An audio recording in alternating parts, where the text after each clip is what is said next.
Star Network is here. Hold no punches. I'm real revolutionary right now. Support this man, Black Media. He makes sure that our stories are told. Thank you for being the voice of Black America, Roland. I love y'all. All momentum we have now, we have to keep this going. The video looks phenomenal. See, this difference between Black Star Network and Black-owned media and something like CNN. You can't be Black-owned media and be scared. It's time to be smart. Bring your eyeballs home. You dig?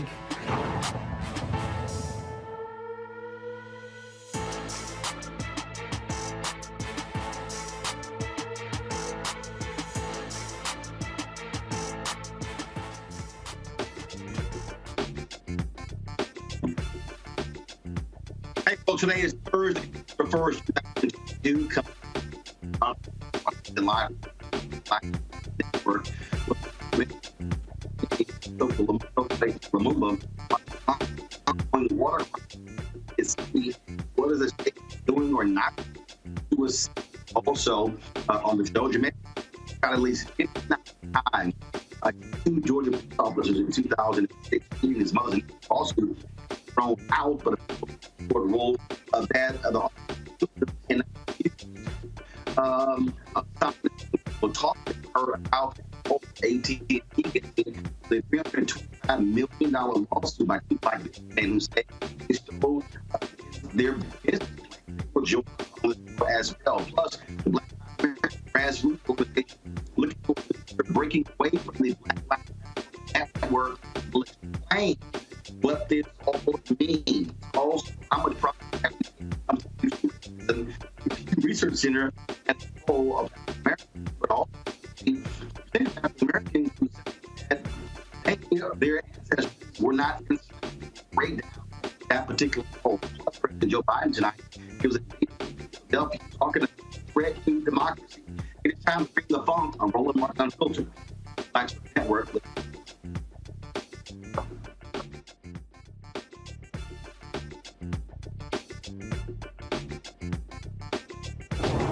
Whatever the miss, he's on it.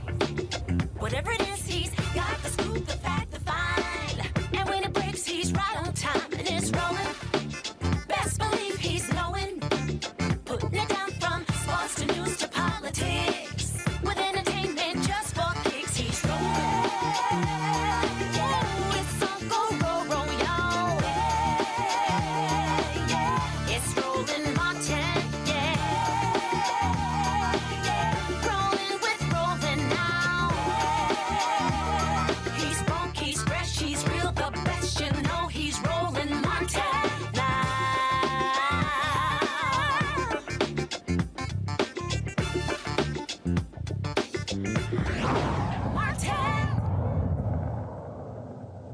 Jamarion Robinson was shot 59 times in 2016 by U.S. Marshals. The initial lawsuit filed by his mother was thrown out. Now, the appeals court has now said that this can move forward. So the immunity did not extend to the shooting an unconscious suspect.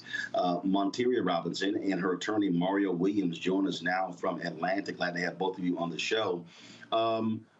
Explain to us, Mario, exactly what actually happened here. So the first one was thrown out, but now the appeals court said that immunity does not apply to these officers? Yeah, Roland. So in short terms, we were in federal court. We filed in district court. I took over the case after a couple of lawyers had been on the case.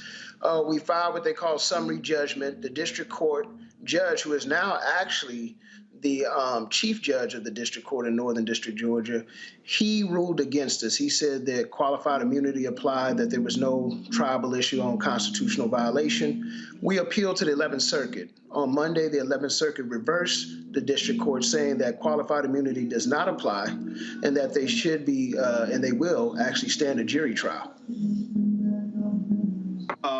Monteria, obviously this is great news, and this is one of the issues that we have often talked about, how qualified immunity is used to protect police officers. Yeah, correct. So with that being said, this case does take away think Ms. Robinson's with mic that is being said, this is a great thing because There we go. But actually, Ms. Robinson, you can start over because we couldn't hear you. Now go ahead. Now we can hear you. sure.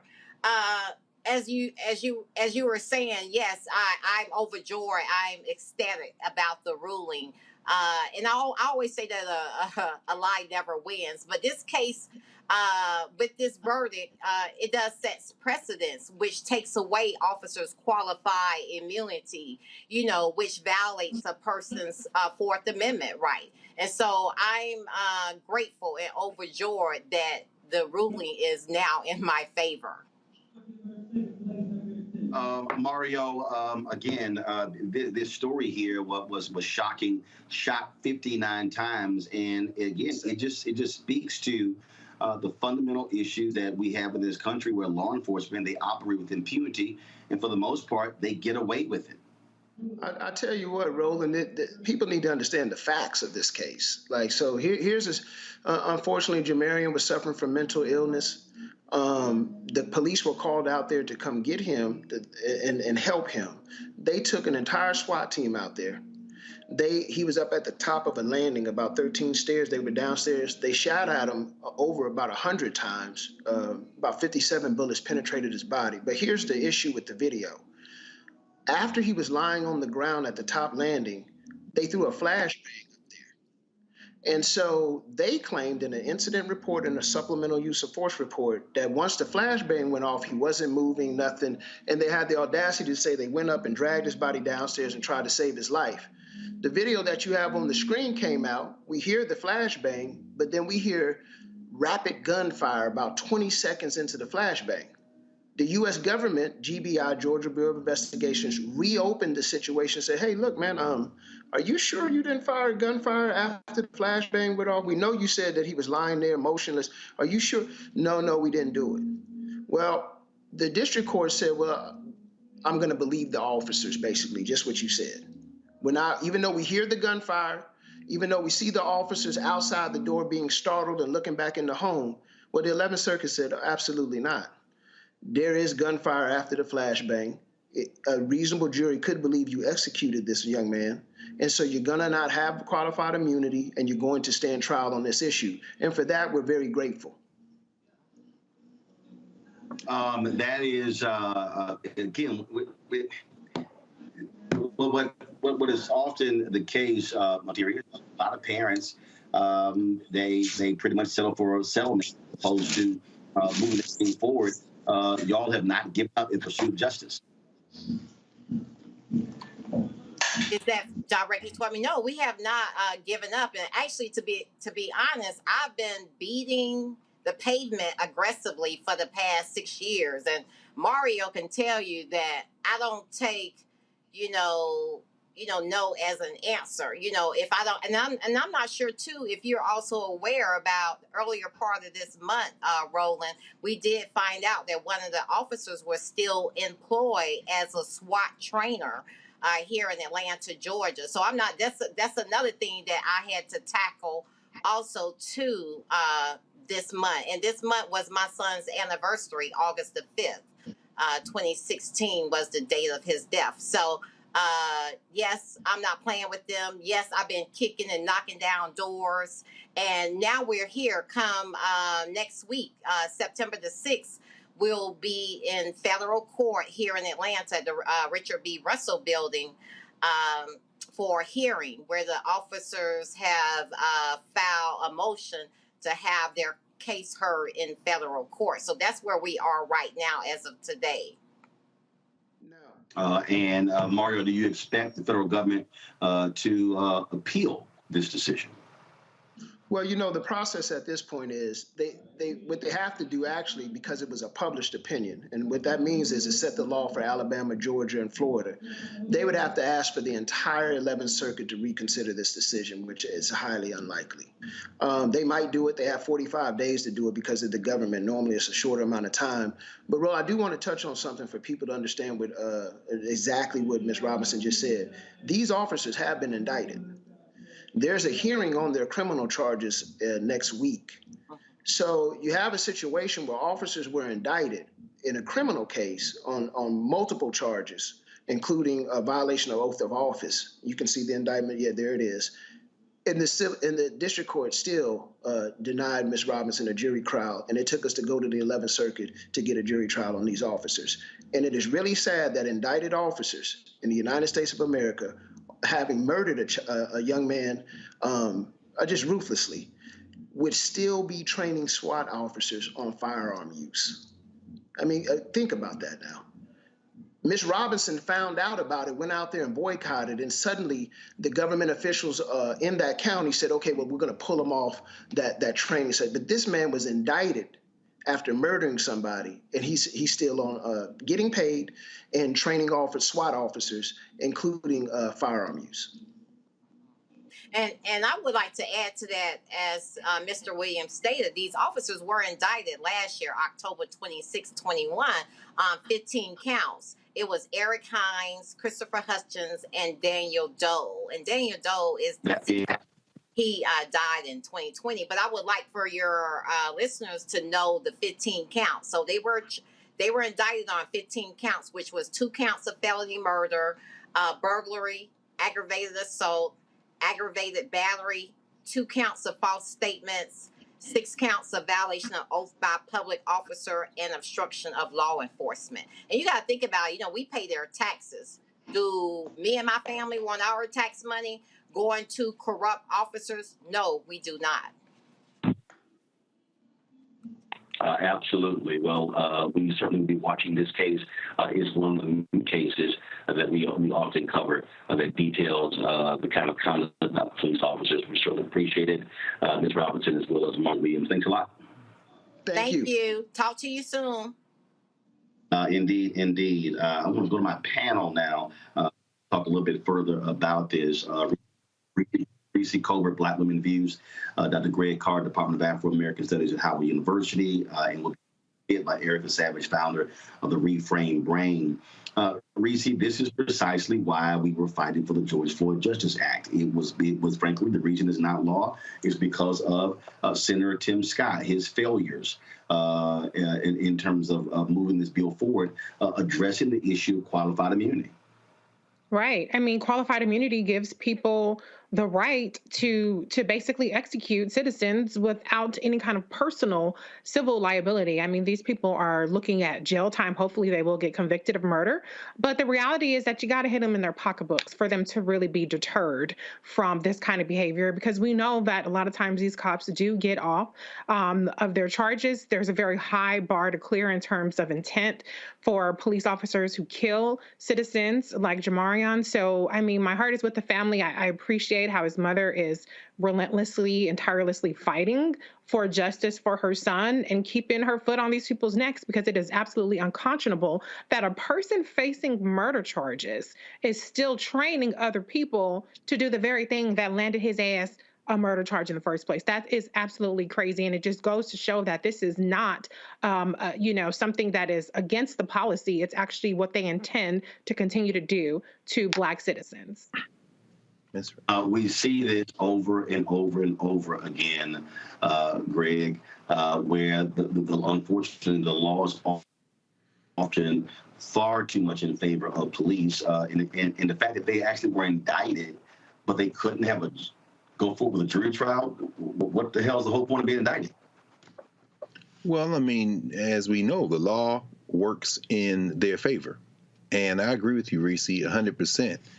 Kudos to Ms. Robinson. That is a profile. She's giving us a profile on what has to be done at the point of contact. This was an execution. These patrollers were doing what they are trained to do. Of course, they were training others because that's what they're trained to do. It's qualified immunity technically, but what it is qualified impunity. It's qualified impunity. There's an attitude. Lynn Graham got slapped around today by a federal judge and said he must testify. He said in Georgia in the voting rights case, but he said, well, no, I'm a high-ranking government official. What the hell is that?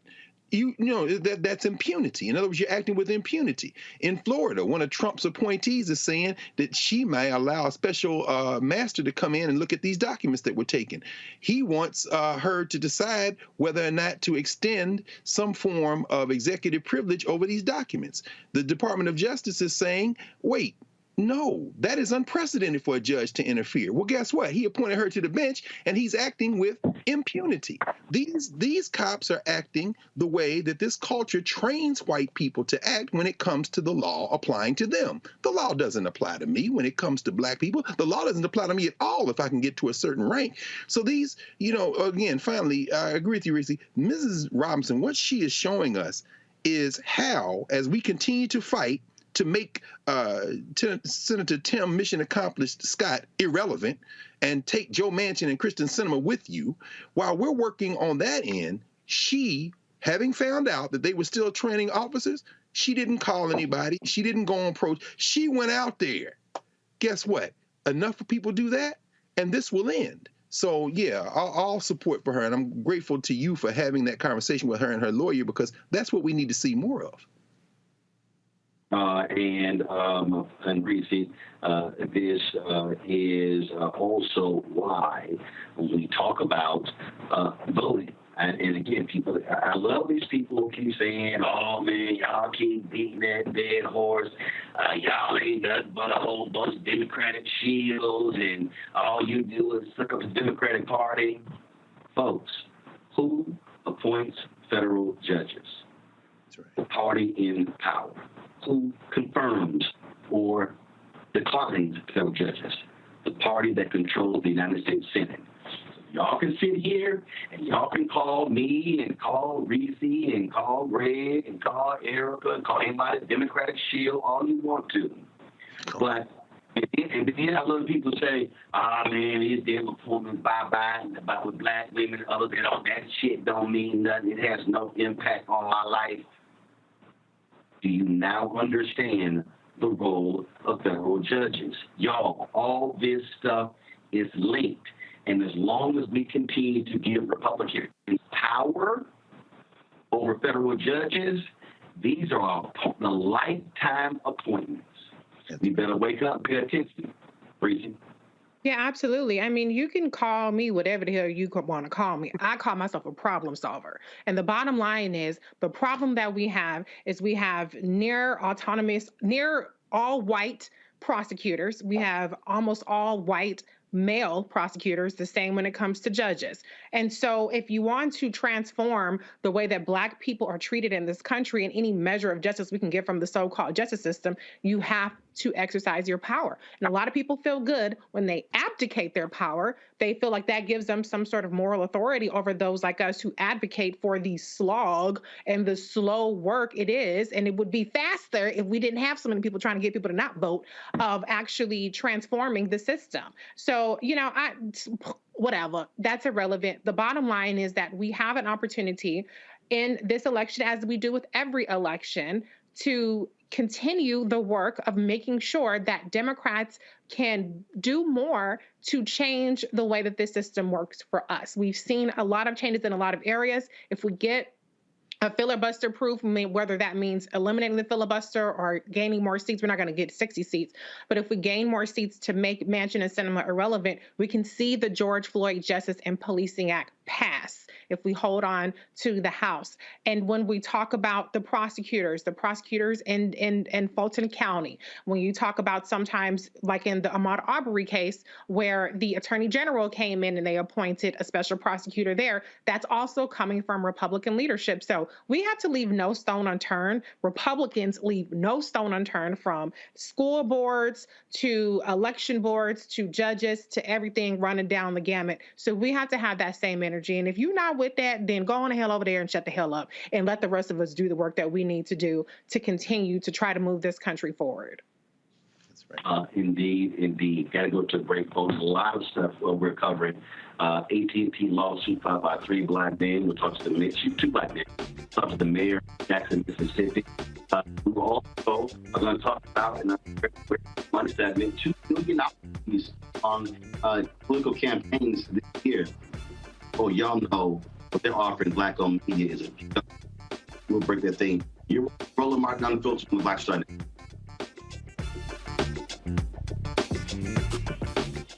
When we invest in ourselves, our glow, our vision, our vibe, we all shine. Together, we are Black beyond measure.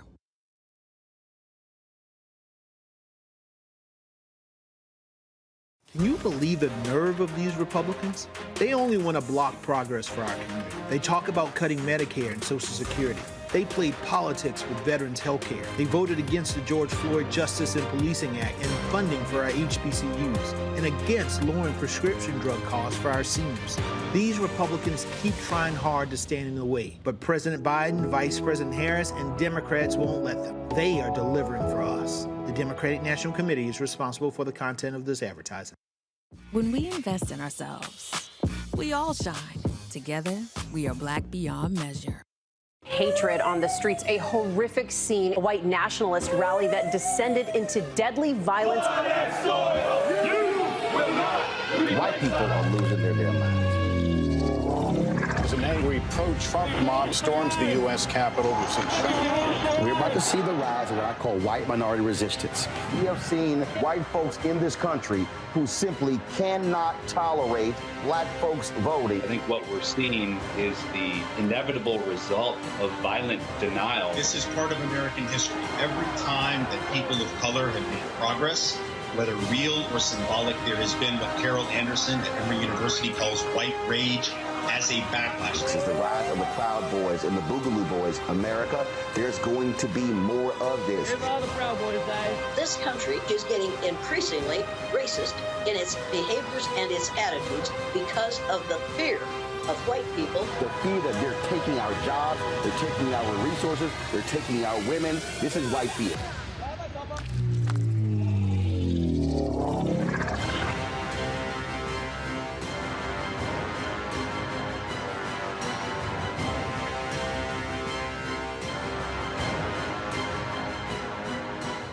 Pull up a chair, take your seat. The Black Tape with me, Dr. Greg Carr, here on the Black Star Network. Every week, we'll take a deeper dive into the world we're living in. Join the conversation only on the Black Star Network. When you talk about blackness and what happens in black culture, we're about covering these things that matter to us, speaking to our issues and concerns. This is a genuine people-powered movement. A lot of stuff that we're not getting, you get it, and you spread the word. We wish to plead our own cause. Too long have others spoken for us. We cannot tell our own story if we can't pay for it. This is about covering us. Invest in black-owned media. Your dollars matter. We don't have to keep asking them to cover our stuff. So please support us in what we do, folks. We want to hit 2,000 people, $50 this month, raise $100,000. We're behind $100,000, so we want to hit that. Y'all money makes this possible. Check some money orders. Go to P.O. Box 57196, Washington, D.C. 20037-0196. The Cash App is $RM Unfiltered. PayPal is R Martin Unfiltered. Venmo is RM Unfiltered. Zelle is Roland at RolandSMartin.com. How y'all doing? It's your favorite funny girl, Amanda Seals. Hi, I'm Anthony Brown from Anthony Brown and Group Therapy. What up, Lana Well, and you are watching Roland Martin Unfiltered.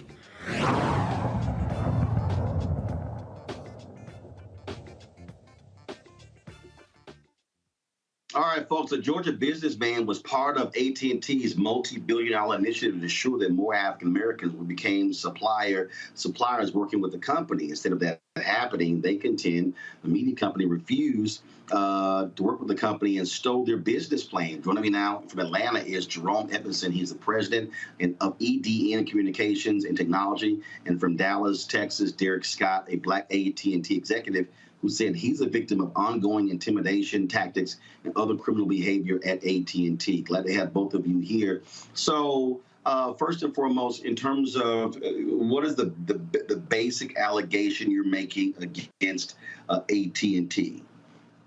Well, Roland, first of all, thank you for having us on your show today. And, you know, when we look at technology in our country and bridging the digital divide, you know, from the 9/11 Commission, the U.S. Department of Commerce made a decision to put out an RFP to make sure that never again in this country first responders would ever have to go without communicating. And from that, the Department of Commerce birthed the FirstNet Authority. AT&T won that $9 billion lawsuit and 20-year, $47 billion initiative.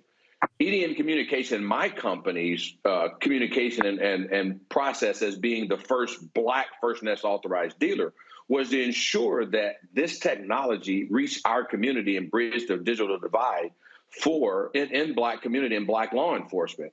And not only did we set out to do that and win every month for an 8-month time period, and I want you to understand and the listeners to understand that this contract only lasted for 8 months before it was terminated for convenience. But for that 8-month time period, we were first and second every month in the company, putting this technology in Black law enforcement with organizations like the City of Dallas, Georgia Department of Juvenile Justice, Houston.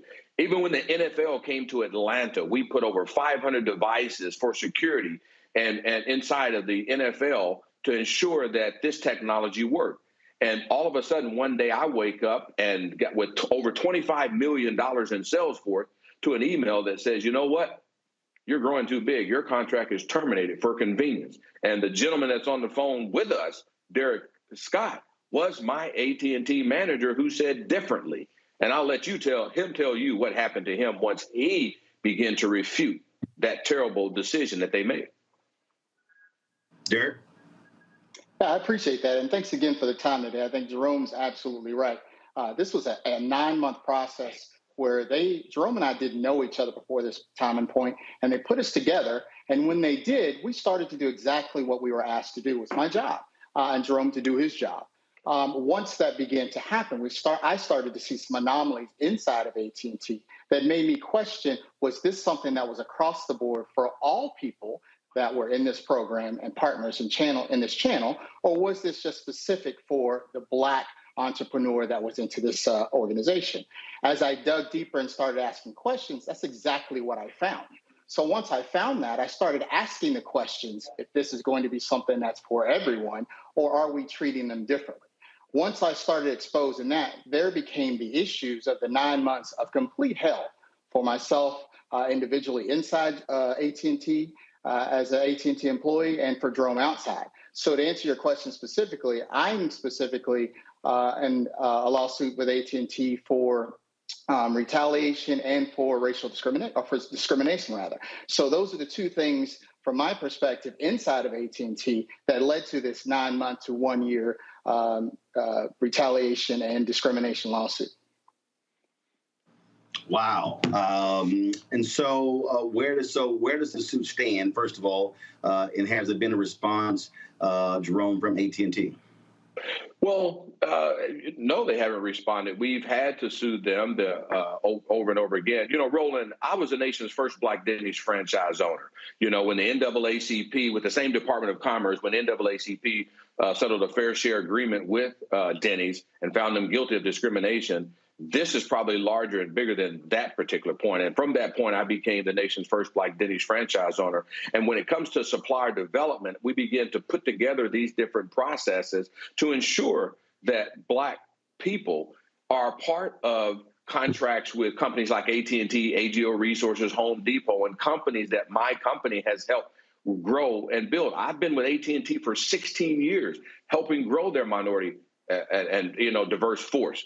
And for them to do this to me, and then for Derek to mention it and retaliate against him, and at the same time, you know, our goal is to ensure that, number one, this happens to no one else, but also to help everyone understand that every month they're making millions of dollars for technology that we put in Black communities and Black law enforcement, and we're simply out of that. And even worse than that, Roland, to go back and with organizations like the National Organization of Black Law Enforcement and other relationships that I brought into the AT&T world, and to begin to take my name and my company and destroy my character and my name is even as painful, because we invest in our community. Just 30 days ago with Butler Street YMCA, I'm sure you're familiar with the historic Butler Street YMCA area, we just launched a Good Trouble John Lewis Memorial Park.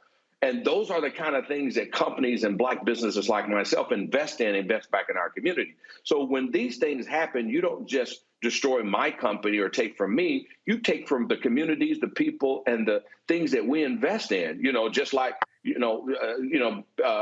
companies and other small businesses that we support and bring in as sub-suppliers under us. So this is a big thing as it relates to AT&T, and what are they doing about it? Nothing. We've had to sue them for it. We're in court now. They fought to try to move this case to Dallas. We moved it back to Atlanta, and so we're here in court in Atlanta trying to get me paid. I mean, if one thing to get rid of my contract, Roland, but to not pay me and to just say you've got $25 million in sales force over that. You got an 85% success ratio. You took me to the Masters because I'm this great, employee of yours. You put me and my wife on a free trip, gave us free money as one of the top performers in your company. And when it got time for you to pay me the money that you owe me, you get rid of me for a word called convenience. We just can't let that happen to a company like that. The nation's #1 telecom. This reminds me of. First of all, there are several things it reminds me of. And I think back to there was Willie Gary representing some brothers who came up with the idea for a sports complex in Florida. They successfully sued Disney, and they won that lawsuit. And when I think about, look, when I was just talking about going on a break, we got my company got a call today from a firm that's handling the advertising for several political campaigns, and what they put on the table is an abomination. And I'm not going to name the campaigns yet. I'm not going to put the amount out there yet. But let me just say, I damn near get paid that to give a speech. Wow. And the thing that's interesting to me is, and I keep saying this to people, if you want to talk about why we are in the condition that we are in, it's because Black companies are not allowed to be able to build capacity, be able to grow. We have the numbers. We can show how great we do. Joe Anthony, when he had to sue a DDB Worldwide, said they got a $4 billion media contract from the U.S. Army. He said they helped get it, but then once they got the contract, kicked them to the curb. So then he sued them. And so we see this, and what we're seeing is that we're, in Derek, your case, you're executive there. We were frozen out of corporate America for quite some time. But even we're talking about building our businesses. This is what happens when we even launch businesses. Then they starve us and then force us to be able to take pennies on the dollar or refuse to pay us at all. You're exactly right, Roland. And not only that, can you imagine being the poster child? AT&T has me all over the country. We're going to spend $3 billion, listen to this word, with Black suppliers by 2020. And I'm in periodicals across the country and all of that. And within that same year, before they announced that they spent over $3 billion, they didn't announce that they took my money and terminated my contract for convenience. Look at what happened to Byron Allen. The same thing with AT&T when they bought CNN and Time Warner. They shut Byron out. They just simply took his programs off. What did Byron have to do? He was awarded $50 million and then sued Comcast for over $1 billion, and that one was settled. We have to speak about, because if we as business owners will begin to push, just like we did Denny's. Look at the success with Denny's. Denny's was $27 a share until Black people got on Roland Martin's show and said, we're not going to take it. And guess what happened? Those shares went down to 7 cents a share, and I became the nation's first Black Denny's franchise owner and helped other organizations get that. We've got to do the same thing with AT&T and its FirstNet authority, because FirstNet is owned by the U.S. Department of Commerce. This is a Biden administration, and there's a bill that Congresswoman Demings is authoring right now for the renewal of this contract. We need to just call Congresswoman Demings and our Congressional Black Caucus leaders and say, do not approve this next bill, approve FirstNet again until there is inclusion for Black suppliers inside of that. And we need to talk about the dark side of diversity, equity, inclusion. We can't leave the Black out of diversity, equity, inclusion, because that's another thing that we're faced with, white women and all those different things. Nothing against that, Roland, but it's just what we face to face all the time. And then you give us these contracts, you take us from us, and we've got all these employees and everyone else that we're embarrassed and we're out here in the relationships because you can take it and no one says anything. Not on my watch. I'm going to sue them. don't even get me started. DEI is totally BS for me. Now, Derek, you say you're being targeted. So are you a part of Jerome's lawsuit, or do you have another claim against AT&T? I have a separate claim. So as much as we're talking about outside, it's happening inside as well. The shackles are on inside as well as outside. So I'll give you a few examples of what they've done to me since I've met Jerome and since I've started asking these questions. They've done things like put me on a performance improvement plan, even though I made 110% plan that year of 2018 at that point in time, 2018, with 5 of my co-peers of 7 that were under 70%. Had absolutely zero retaliation against them whatsoever and should have been put on a performance improvement plan. What they did in the opposite is help them get through that point. So that happened through the end of 2018 in conjunction with what they were doing to Jerome. They purposely spent time taking my travel away from me, making me do extra work. I spent an extra 40 to 50 hours a week just explaining my daily job on top of doing my job, and I still performed at that job. And what did they do the following year when it was time for a review time? They gave me a 0% raise. Out of the 200,000+ employees that work for AT&T, everyone is required by their own standards to have a performance review every year and a time frame by February and closed out by March and April time frame. They did not do mine at all. I had to end up going to them 4 or 5 different times, filing multiple claims to get them to even open my annual review. When my annual review was finally done, it was July. And what they did in that annual review is they let the manager that put me on the performance plan that should have never happened put negative performance on my review that's still there today. They have taken and ruined my reputation. They've ruined my career. They've ruined my success model. They've ruined my outside reputation within my company. They've taken money from me, and they continue to do so. And the people that are doing this are still in place. This is a systemic problem within the company that continues to happen. And until we do something about it and say something about it and stop these type of oppressions, it will continue to happen.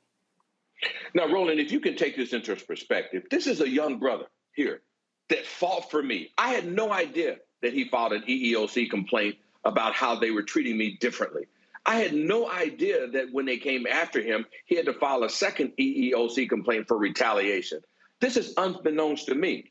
I'm thinking they're attacking me, but this young man was in position to be an AT&T officer, you know, and they gave him to me because they said, well, we think Jerome can work better with a black manager. Okay, I did. We were successful at what we were doing. We're #1 into the company every month. We're beating companies like Panasonic, Dell. Nobody could compete with us because it's true that if we come together as a community, begin to do business with one another, it was law enforcement. We didn't just deploy Department of Juvenile Justice, which was the first net deployment and the largest. We put AT&T University in there. We went in sure and made sure those kids we started Kids That Code, hackathon, apps. We invested into the future of that. They've got years of their partnerships with their own family and so forth and bring them up in the system. But the moment that they sent a letter, an email to the city of Dallas saying that, and I'm in the middle of getting paid, Roland, $1.8 million with the city of Dallas and more. I'm in the middle of getting my first checks on that. They shut it all off and then told the city of Dallas that they don't work with me anymore. The city of Dallas sent an email to them and said, if EDN Communications is not a part of this deployment, we are not deploying.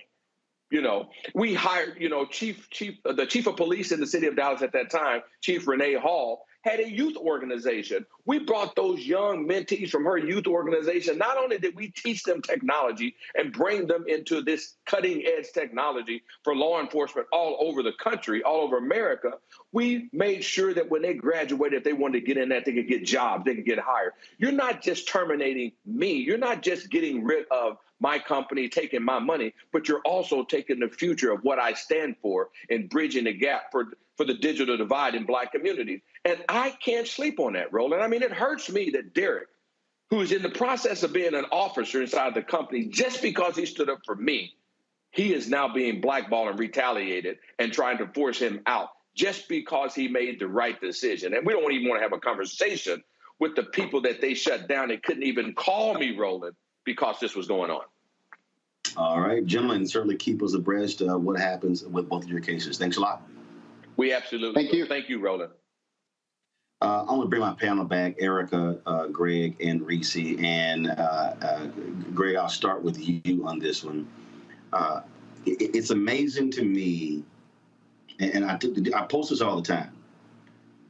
I could talk about some bullshit. I could post some bullshit on Instagram, Twitter, and Facebook, and all of a sudden, folk will respond like crazy. And I posted something the other day. I forgot what it was, and I actually, I know what it was. Folk were talking about. They were talking about Nick Cannon and his children, and I said, well, Nick had his 10, Eddie Murphy got 10. And all these folks responded, and what was a trip was, it may have had 500, 600, 700 comments. And I said, you know what, that's real interesting. Because when I post about us not getting access to billions, is 7, 8, 10. And what I keep saying to Black folks, if we are not following the money, that's why we have this segment called Where's Our Money? This is why we are in the situation we're in right now.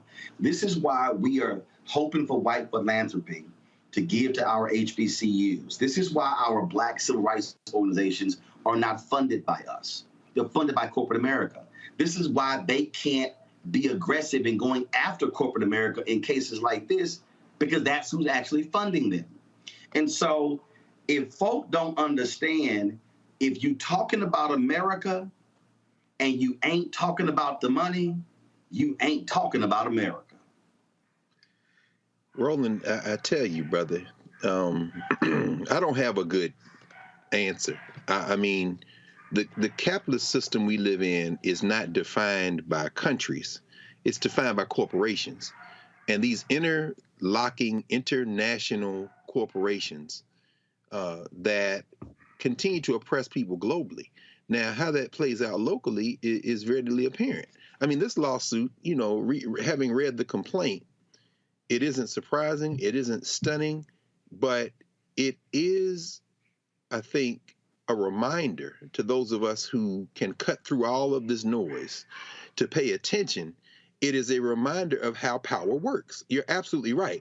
I mean, to read the complaint and understand that Brother Edmondson avers that AT&T didn't even know what Noble was, didn't realize that Black law enforcement officials through cities like Dallas and Atlanta control over 50% of first responder budgets. And so when AT&T figured out that he had better in than they did, and in the complaint he avers that his sales force outsold all of AT&T's Lily White sales force, they basically decided to cut his throat. I mean, you talk about a move that we should be up in arms about. It was remarkable to see how these white boys just decided, hell no. And so for Dallas to respond as it did, for him to get the venue, continue to be in Atlanta, you know, I can imagine Jerry Jones picking up the phone, talking to his golf buddies at AT&T and saying, we're going to get this N-word out the paint. I don't give a damn what you... And then meanwhile, here we are paying our monthly bills to AT&T, worried about how many kids my friend Nick Cannon has. And we can't get grabbed by the lapels and understand that until we can pull together the one power we do have, if we will actualize it, which is numbers of people, meaning we have to not only support Black news media, we have to listen to what's being said and then think for ourselves. I really don't see a future forward for the American Negro, Roland. I really don't, because we're going to be victims. Right. And Erica, this is when we talk. I was telling someone this earlier. In Dr. King's book, Where Do We Go From Here, Chaos or Community? He said that there are 4 institutions that are prime positioned to liberate Black America. He said the Negro Church, the Negro Press, Negro fraternities and sororities, and Negro professional and business organizations. And what he said specifically, and the reason I focus on this, obviously because it's media, I focus on this because what he said is that the Negro press cannot fall for the conservative and must maintain its militancy. That's right. Then he talked about professional organizations and fraternities and sororities.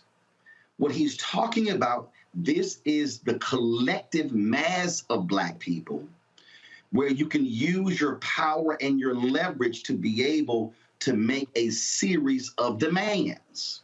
And so if all of a sudden, that's what Operation Breadbasket was about. That's what Reverend Leon Sullivan was doing in Philadelphia, who introduced that concept to Dr. King, who adopted it as Operation Breadbasket. There were plans to create Operation Breadbasket chapters across the country, separate from the Southern Christian Leadership Conference. As Coretta Scott King said, they killed my Martin when he started talking about the money.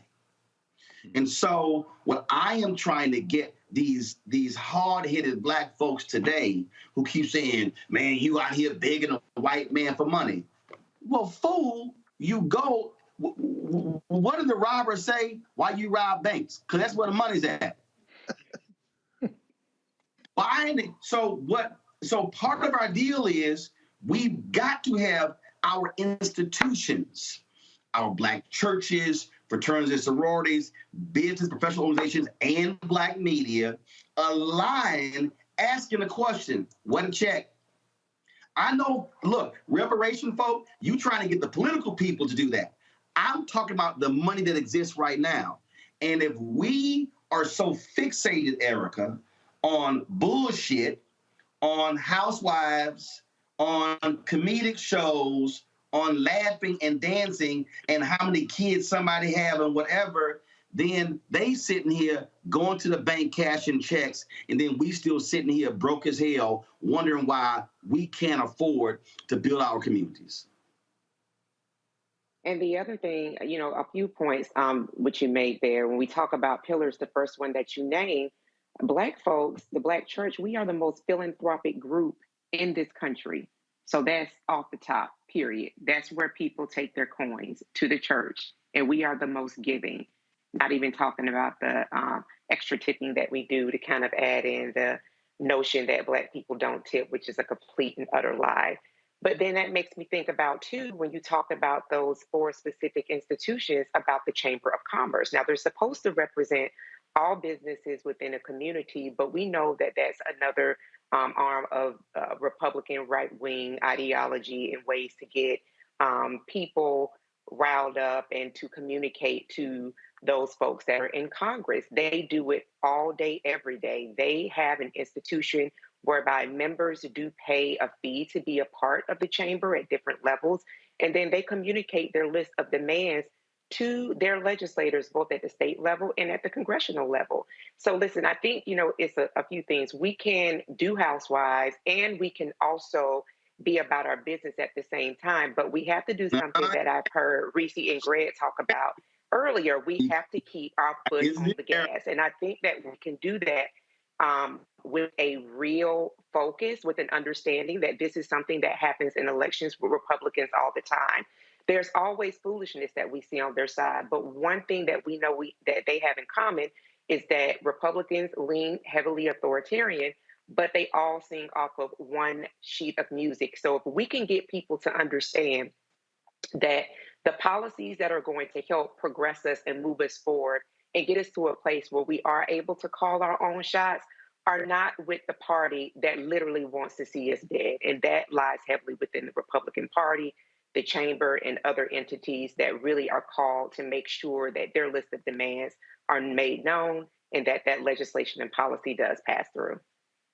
See, the reason some people get mad at me, Reese, when I bring up the housewives is not that it's because people watch. I know you do. I know you watch it. But here's the point that I keep making. It's the fact that we literally watch more than 50 hours of TV per week. Mm-hmm. And we are watching those shows on non-Black networks, but we get mad if a Black network put the same show on, saying that degrades our people, but we still watch the other networks. I'm trying to deal with the money. My next guest is the Jackson, Mississippi. Why are they in the condition they're in? It's also the money.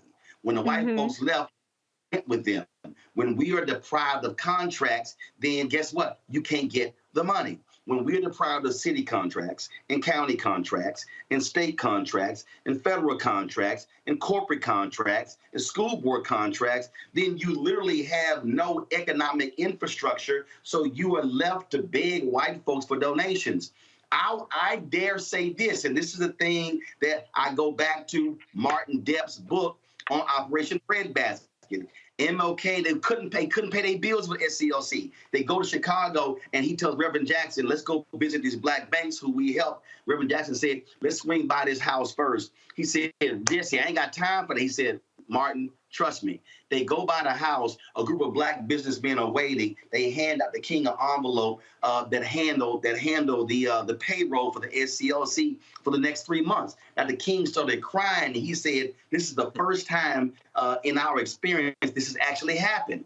I keep saying to our black civil rights groups, if y'all are fighting a good fight on behalf of black businesses, you're not going to need a $500,000 corporate donation because somebody black could give you $1 million.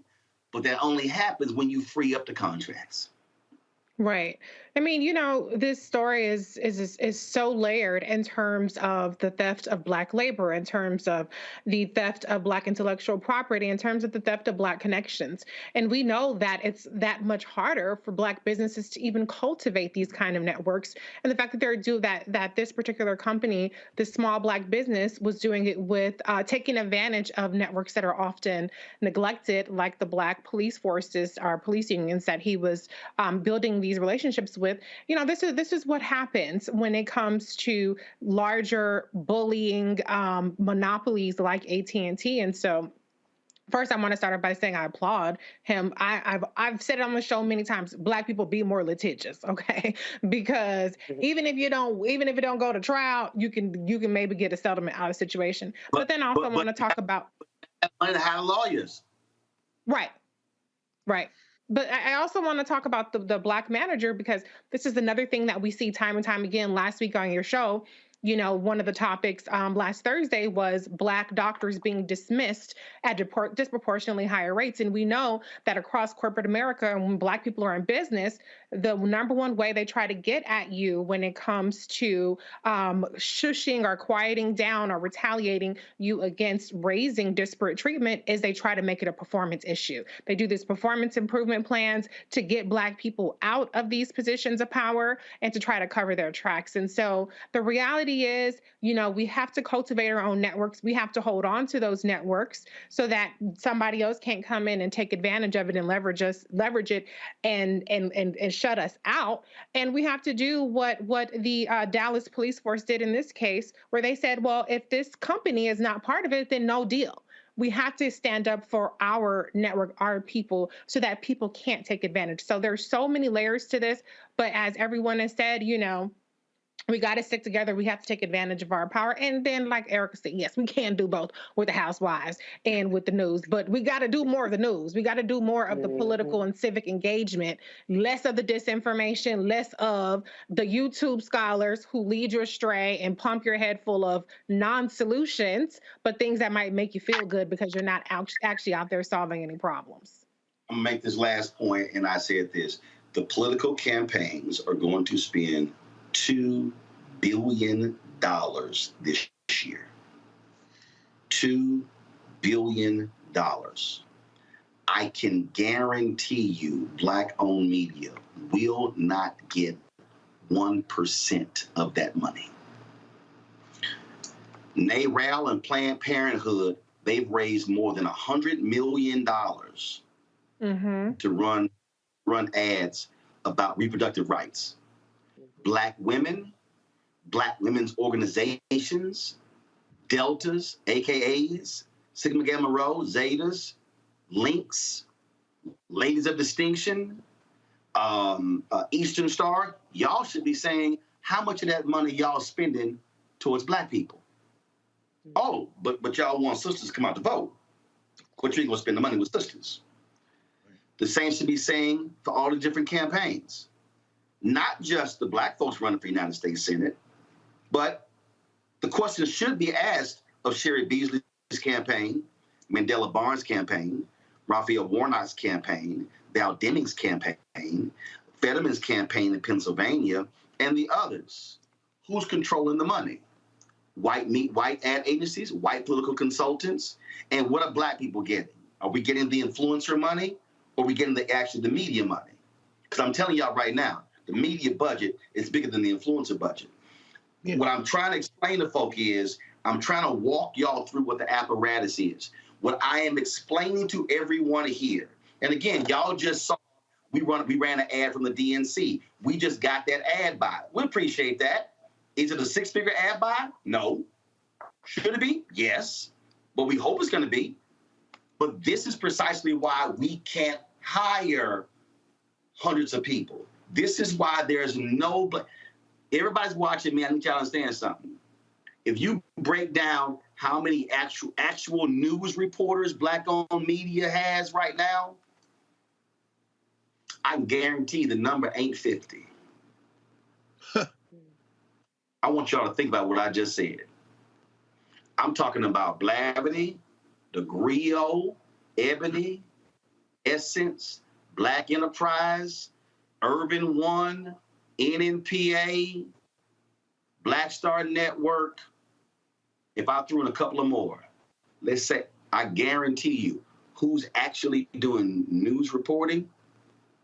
It ain't 50, because we can't afford it, because we get frozen out. So when y'all hear me talking about calling certain companies out, now you got to understand the money is what's behind it.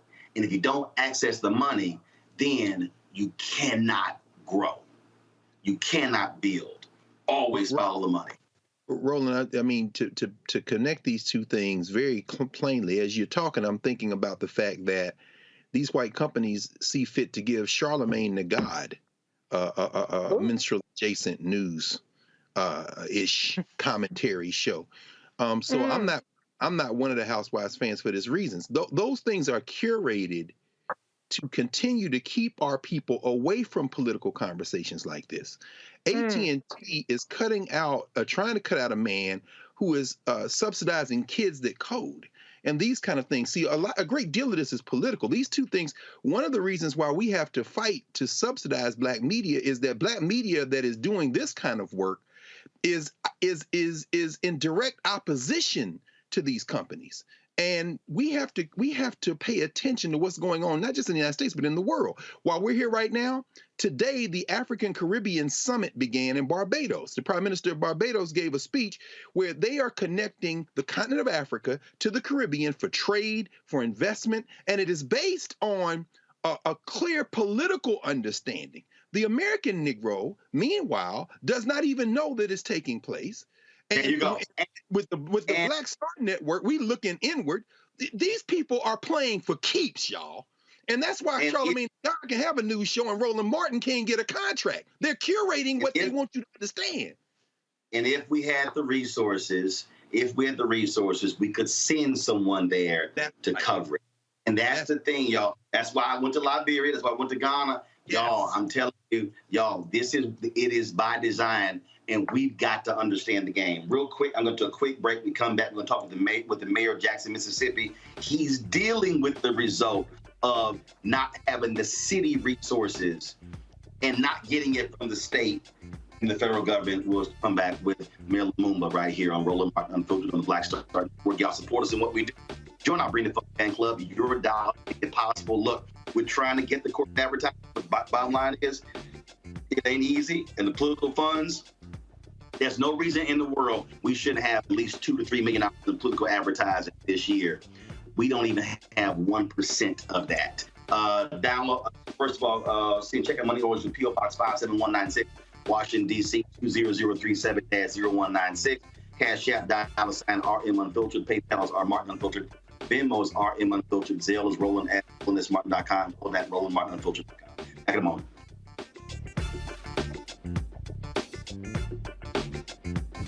When we invest in ourselves, we're investing in what's next for all of us. Growing, creating, making moves that move us all forward. Together, we are Black beyond measure. Can you believe the nerve of these Republicans? They only want to block progress for our community. They talk about cutting Medicare and Social Security. They played politics with veterans' health care. They voted against the George Floyd Justice and Policing Act and funding for our HBCUs, and against lowering prescription drug costs for our seniors. These Republicans keep trying hard to stand in the way, but President Biden, Vice President Harris, and Democrats won't let them. They are delivering for us. The Democratic National Committee is responsible for the content of this advertising. When we invest in ourselves, our glow, our vision, our vibe, we all shine. Together, we are Black beyond measure. Hi, I'm Vivian Green. Hey everybody, this is your man Fred Hammond, and you're watching Roland Martin, my man, Unfiltered.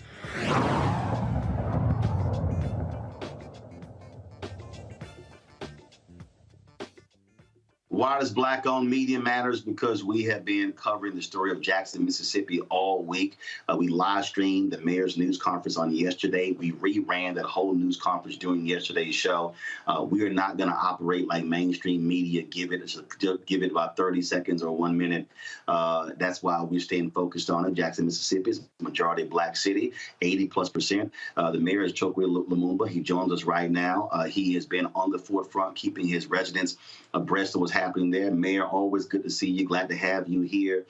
You had to correct the governor with your news conference on yesterday. He pretty much threw you and the city under the bus, but you had to make it clear what the actual facts are regarding the water condition there in Jackson. Yeah. Well, first and foremost, it's always good to speak with you, my brother, and thank you for lifting up the issues that our people have been suffering under.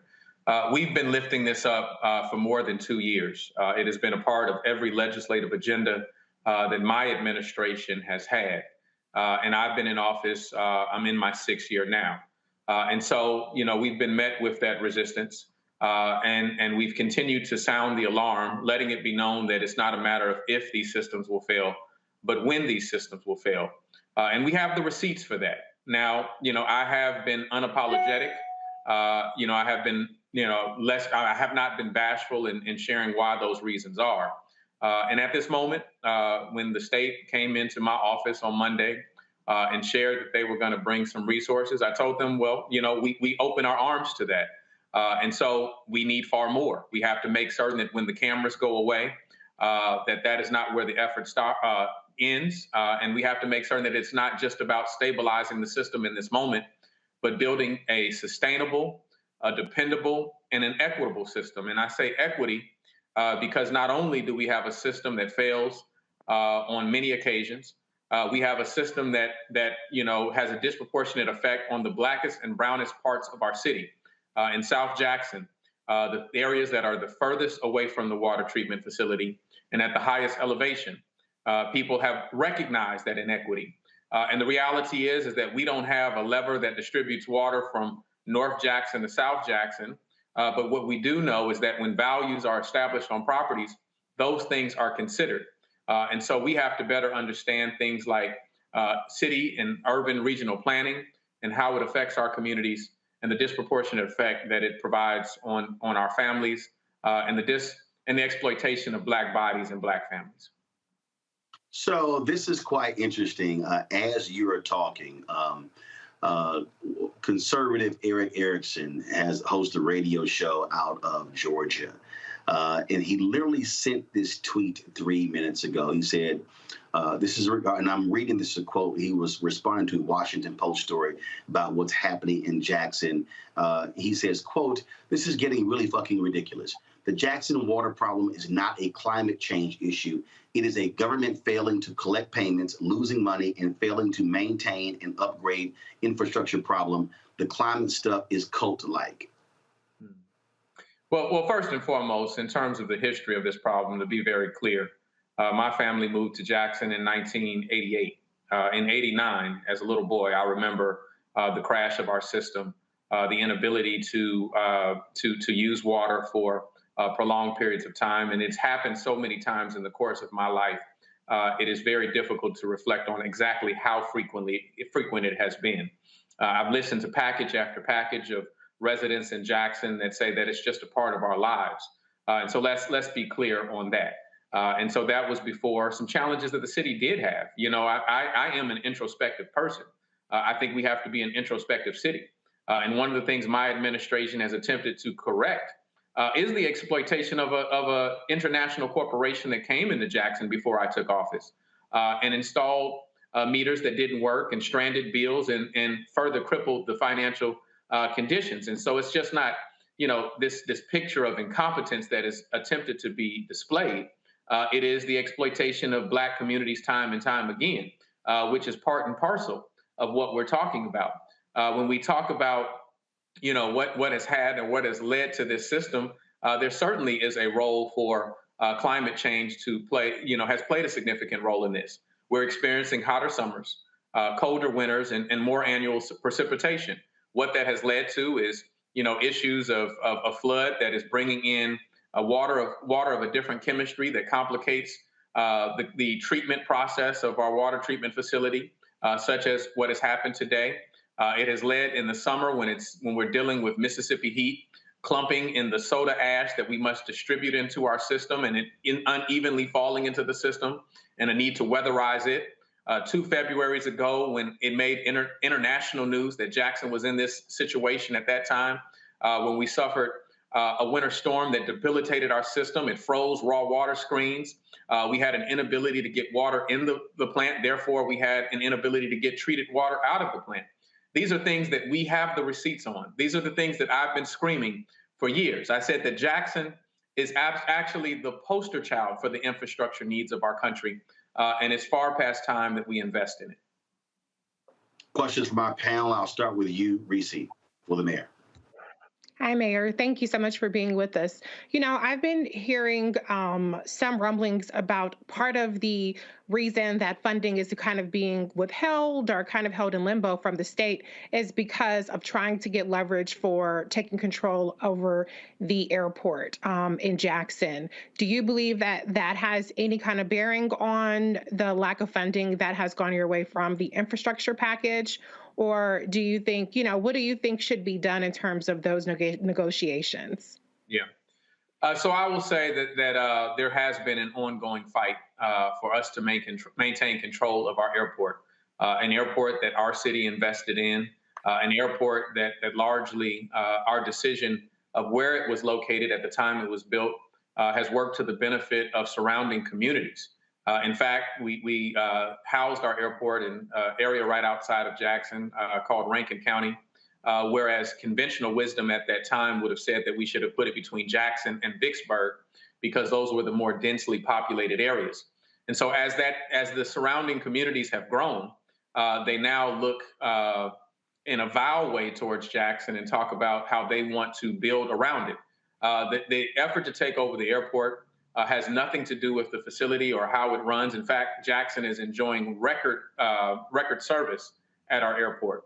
We are one of the only cities that are offering more flights or more carriers since the pandemic than prior to the pandemic.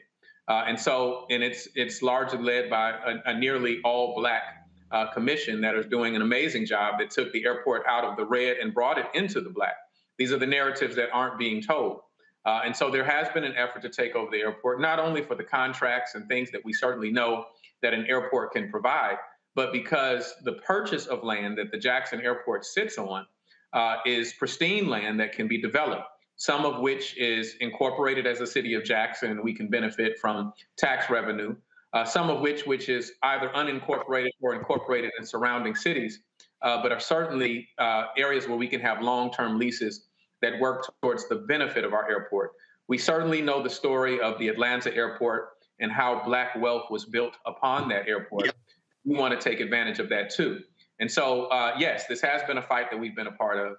Yes, I have had struggles with certain state leadership that have offered to buy our airport for $40 million. And my recommendation or my statement to that was, if I were to do that, I must be dumb and cheap. And so I'm neither. And so we're going to protect our institutional assets. But at the same time, my primary focus over the last couple of days has been centered around how we restore water. And I have been working in a coalition because the time demands that coalition. But there are longer standing questions about how we maintain control of our water system and all of the resources. I'll say this last, is that the principle by which I guide my life and the principle by which I govern is one of self-determination. And so we want to make certain that we control our resources for ourselves and for the benefit of our communities. Can I just say the reason I asked that too is because I just want to be clear, and I'm glad you clarified it, that this is not a matter of trading one for the other, because I don't want anybody to blame you or the leadership in Jackson for what's happening with the water treatment plant because of, you know, whatever kind of shady business is going on. So thank you for clarifying that. No, thank you. Thank you for asking the question. Let's go to next, Greg Carr.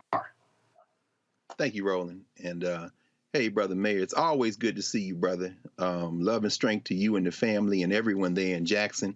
And of course, looking forward to this being remedied. Although one thing I can't say, though, is wishing Jackson State good luck in some September the 10th when we meet y'all in Memphis from Tennessee State, brother. We got to get that Southern Heritage Classic. But, you know, brother, one of the things that came up, there was a New York Times article today that talked about, you know, the $50 billion in the Biden administration has set aside for climate work. And I know that you've talked to the president.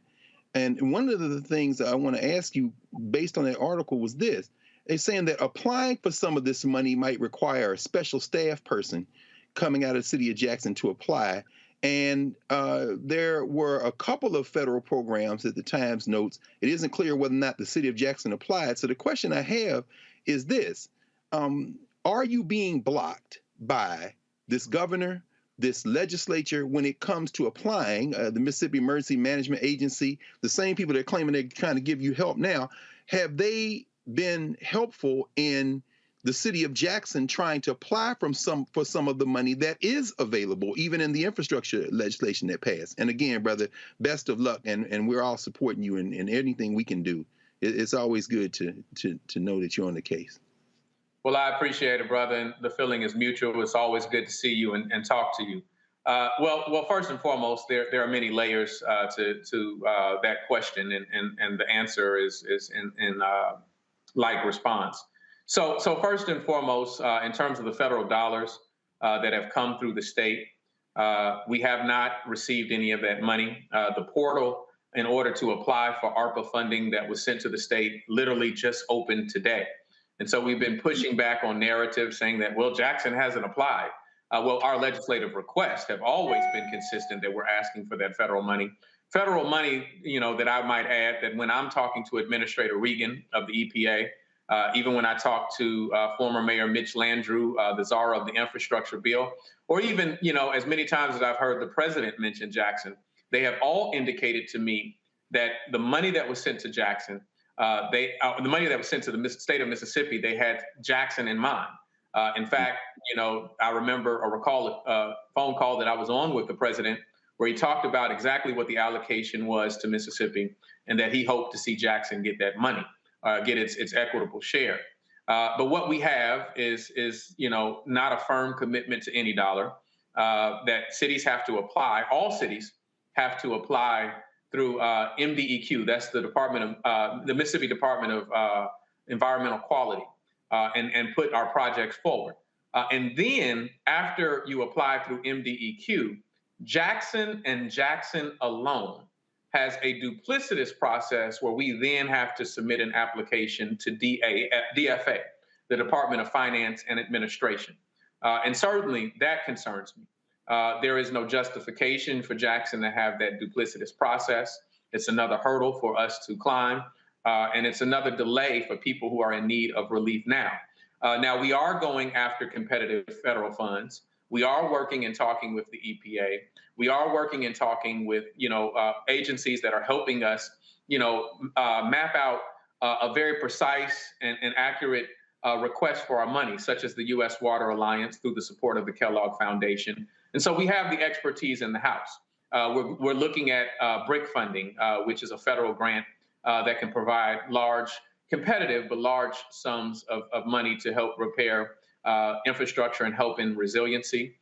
We are looking at WARTA funds. We're looking under every pot. And of course, we're looking at the Justice 40 initiative of the EPA, a piece of legislation that was authored that you know, was tailor-made for Jackson as you read that and read, the qualifications, the prerequisites for a city to apply, it speaks to a city like Jackson like no other legislation does. Thank you, brother. Thank you. Erica. Hi, Mayor. I'm so glad that you can be with us today, and I echo sentiments of my colleagues around thinking about Jackson, Mississippi, and really praying for quick remedies. My question is around we've read and seen, and you shared with us that Jackson, Mississippi is 80%, about 80% Black. And this month, September, is Suicide Awareness Month. And just thinking about the brain being 80% water, our bodies being about 60 to 75% water. Water is an essential element within us and around us. So with this environmental racism, I would say that you and your constituents are facing, do you have the necessary support in place? And has your law enforcement, your teams, have they been briefed that, if they see some activity around people who may be suffering with mental illnesses, to not be so quick to use force because of what you all are experiencing right now, which is a water crisis?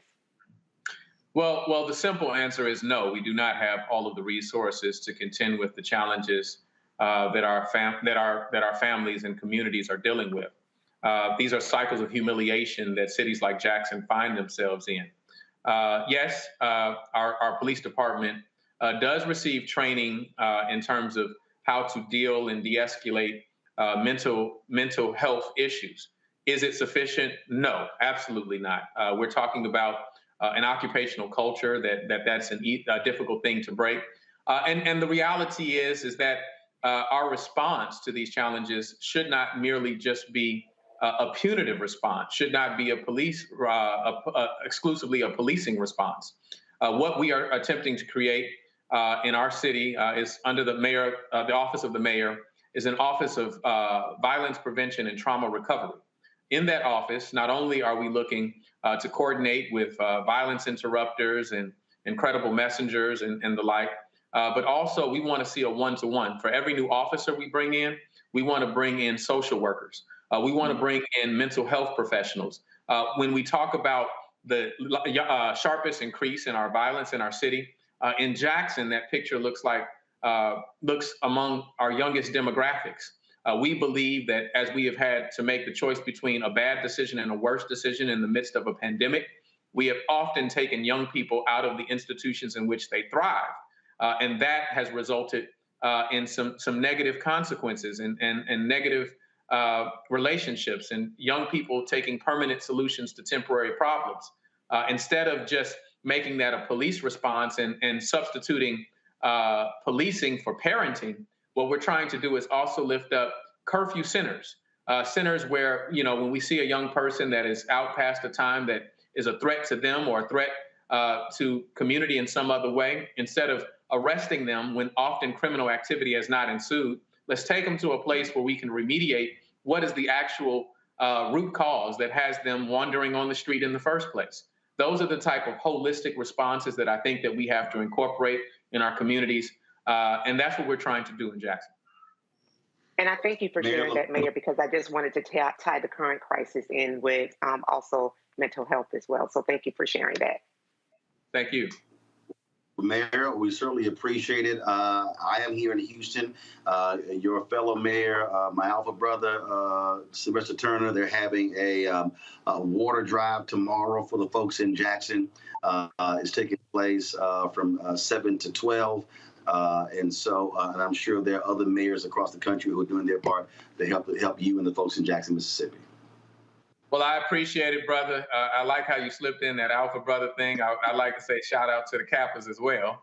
That's one. I didn't miss that earlier comment about Jackson State. So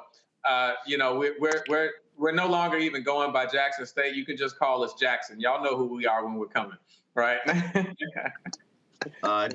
Just keep in mind, Mayor, you talking to an alpha there as well. So as always, Kappa.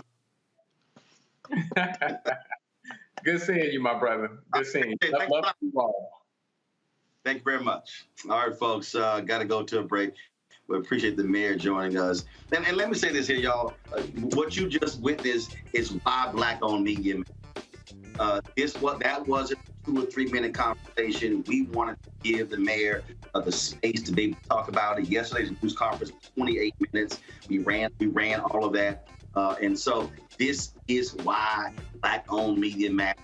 So this is why y'all got to download the Black Star Network app. This is why you got to tell your friends and family. Because I'm telling y'all right now, mainstream ain't covering none of this. You're not going to see the AT&T story. You're not going to see that Jamarion Robinson story.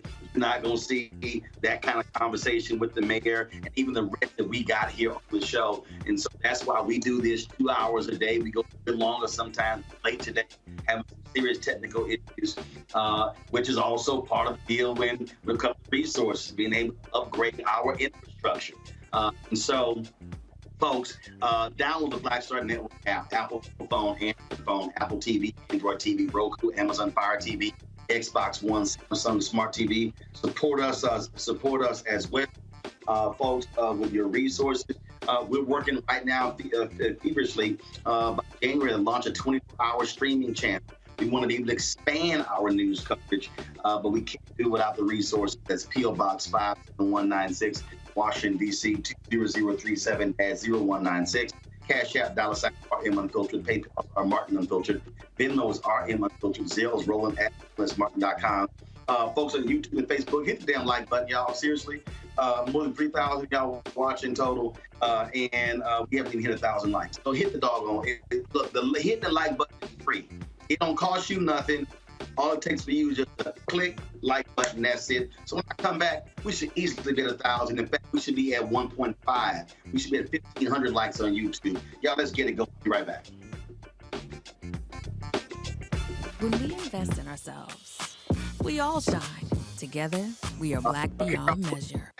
Can you believe the nerve of these Republicans? They only want to block progress for our community. They talk about cutting Medicare and Social Security. They played politics with veterans' health care. They voted against the George Floyd Justice and Policing Act and funding for our HBCUs, and against lowering prescription drug costs for our seniors. These Republicans keep trying hard to stand in the way, but President Biden, Vice President Harris, and Democrats won't let them. They are delivering for us. The Democratic National Committee is responsible for the content of this advertising. When we invest in ourselves, we're investing in what's next for all of us. Growing, creating, making moves that move us all forward. Together, we are Black beyond measure. Yo, it's your man Dion Cole from Blackish, and you're watching Roland Martin Unfiltered.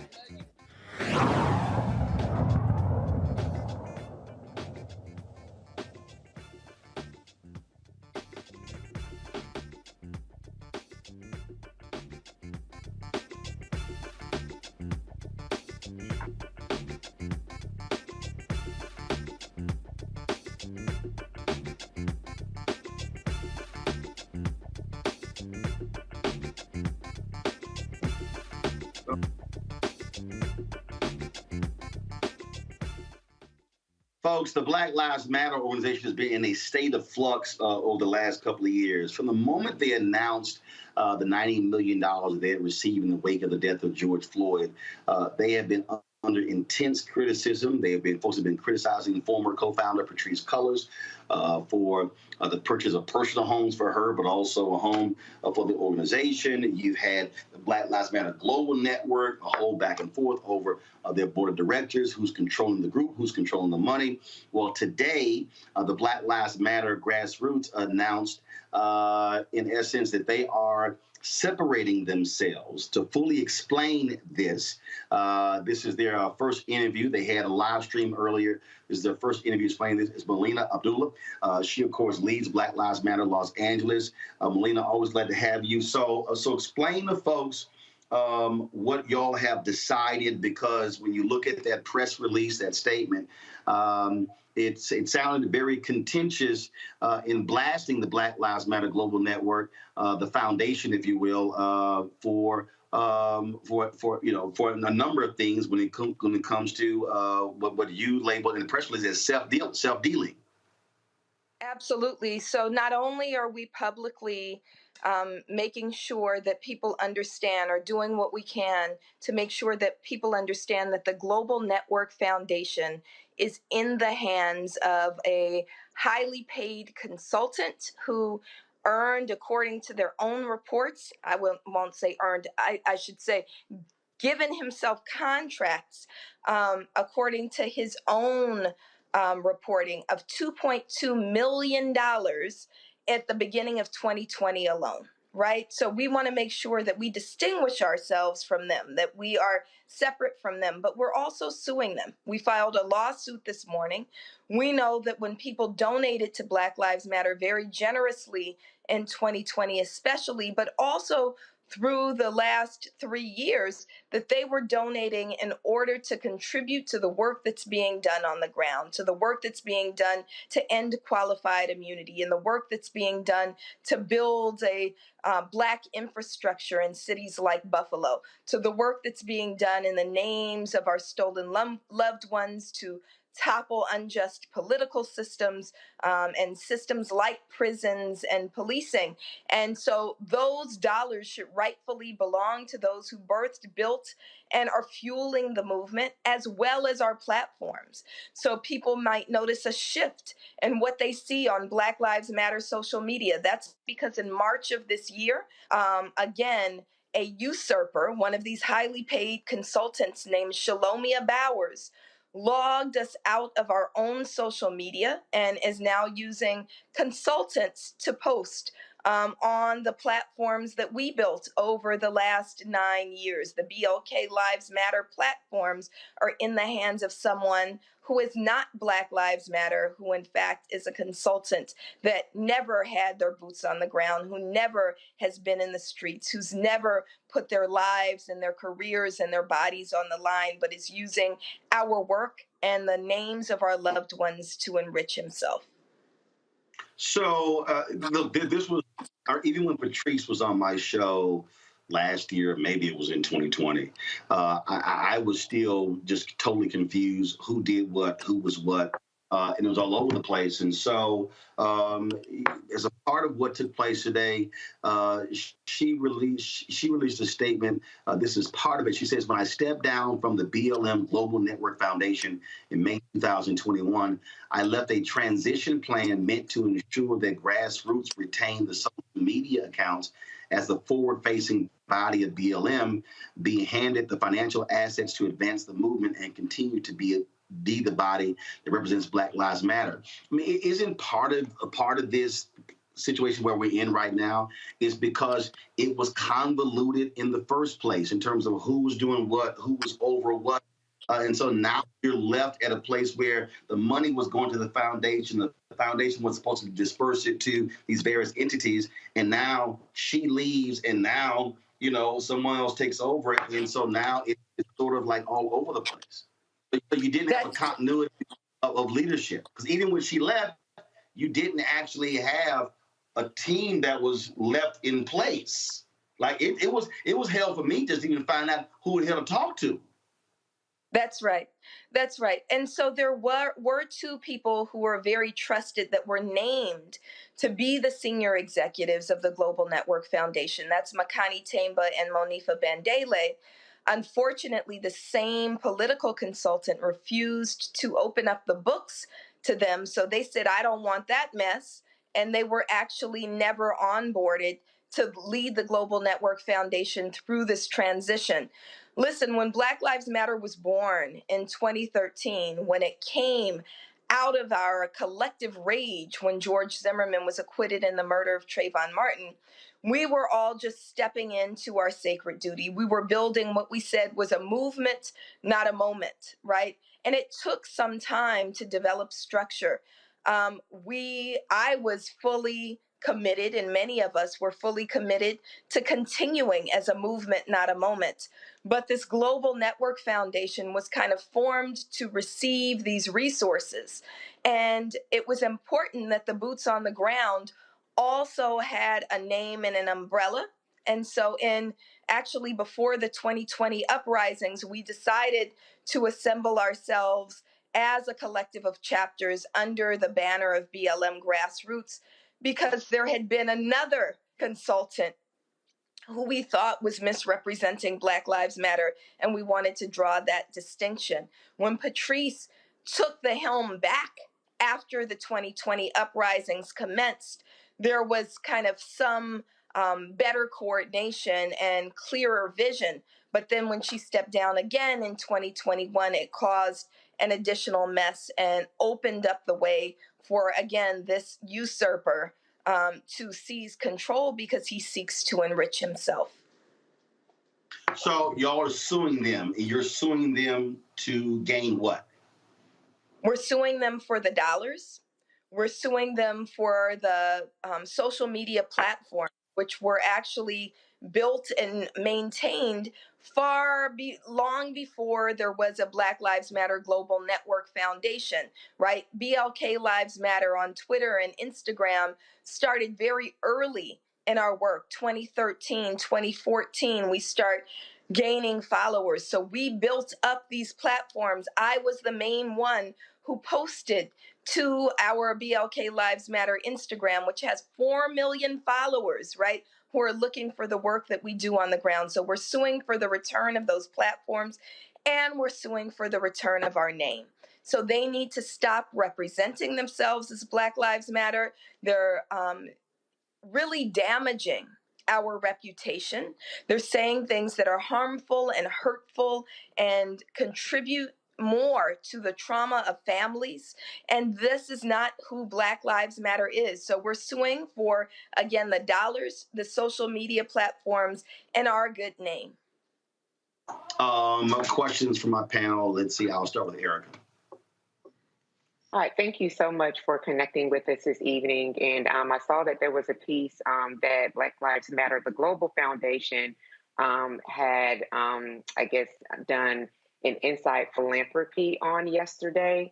So just really interested in seeing, they're posting like, it seems like every, 2 or 3 hours via Sprout Social. So my question for you would be, you say you're suing to get that capital that you yourself have sweat equity into.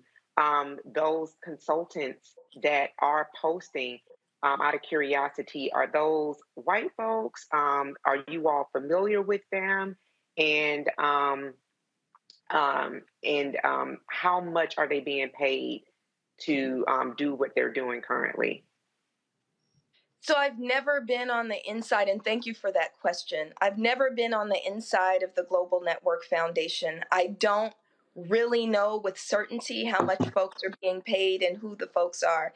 I can say that the board is populated by 3 people, and the person who for some time maintained individual control, sole control over the board, is someone named Shalomia Bowers. He is not white. He is a Black person who practices Judaism and does not really connect with Black community. In fact, when we were in a more cordial relationship, he shared with me that he'd never even been to a protest. So this is who's kind of at the helm. You'll see that his firm, Bowers Consulting, is the #1 expenditure from Black Lives Matter Global Network Foundation. I don't know who the other folks are. I do know that there was some time when most of their consultants were in fact white. I don't know if that continues to be the case because I'm not on the inside and I don't have a friendly relationship right now. Thank you for your work. Thank you. Reese. Thank you, Melina, for being here. I do recall, and Roland probably remembers this, that these board members were on the show, Roland specifically, in May, and it seemed a little inadequate, the kinds of reforms, I guess you can say, they were putting in place.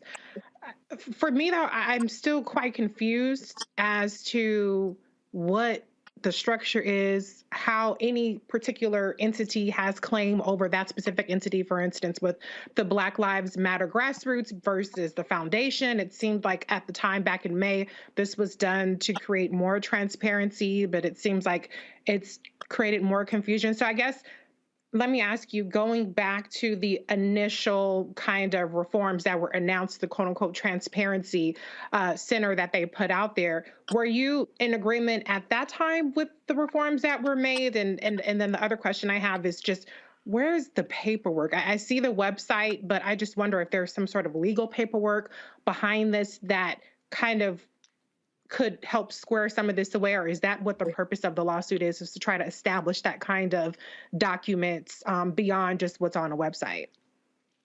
Right. So that is the purpose of the lawsuit. And thank you for that question. Let me say that the Global Network Foundation can't even spell transparency, like quite literally. If you go to the Black Lives Matter Instagram, they have a post now that says transparency, and transparency is literally misspelled.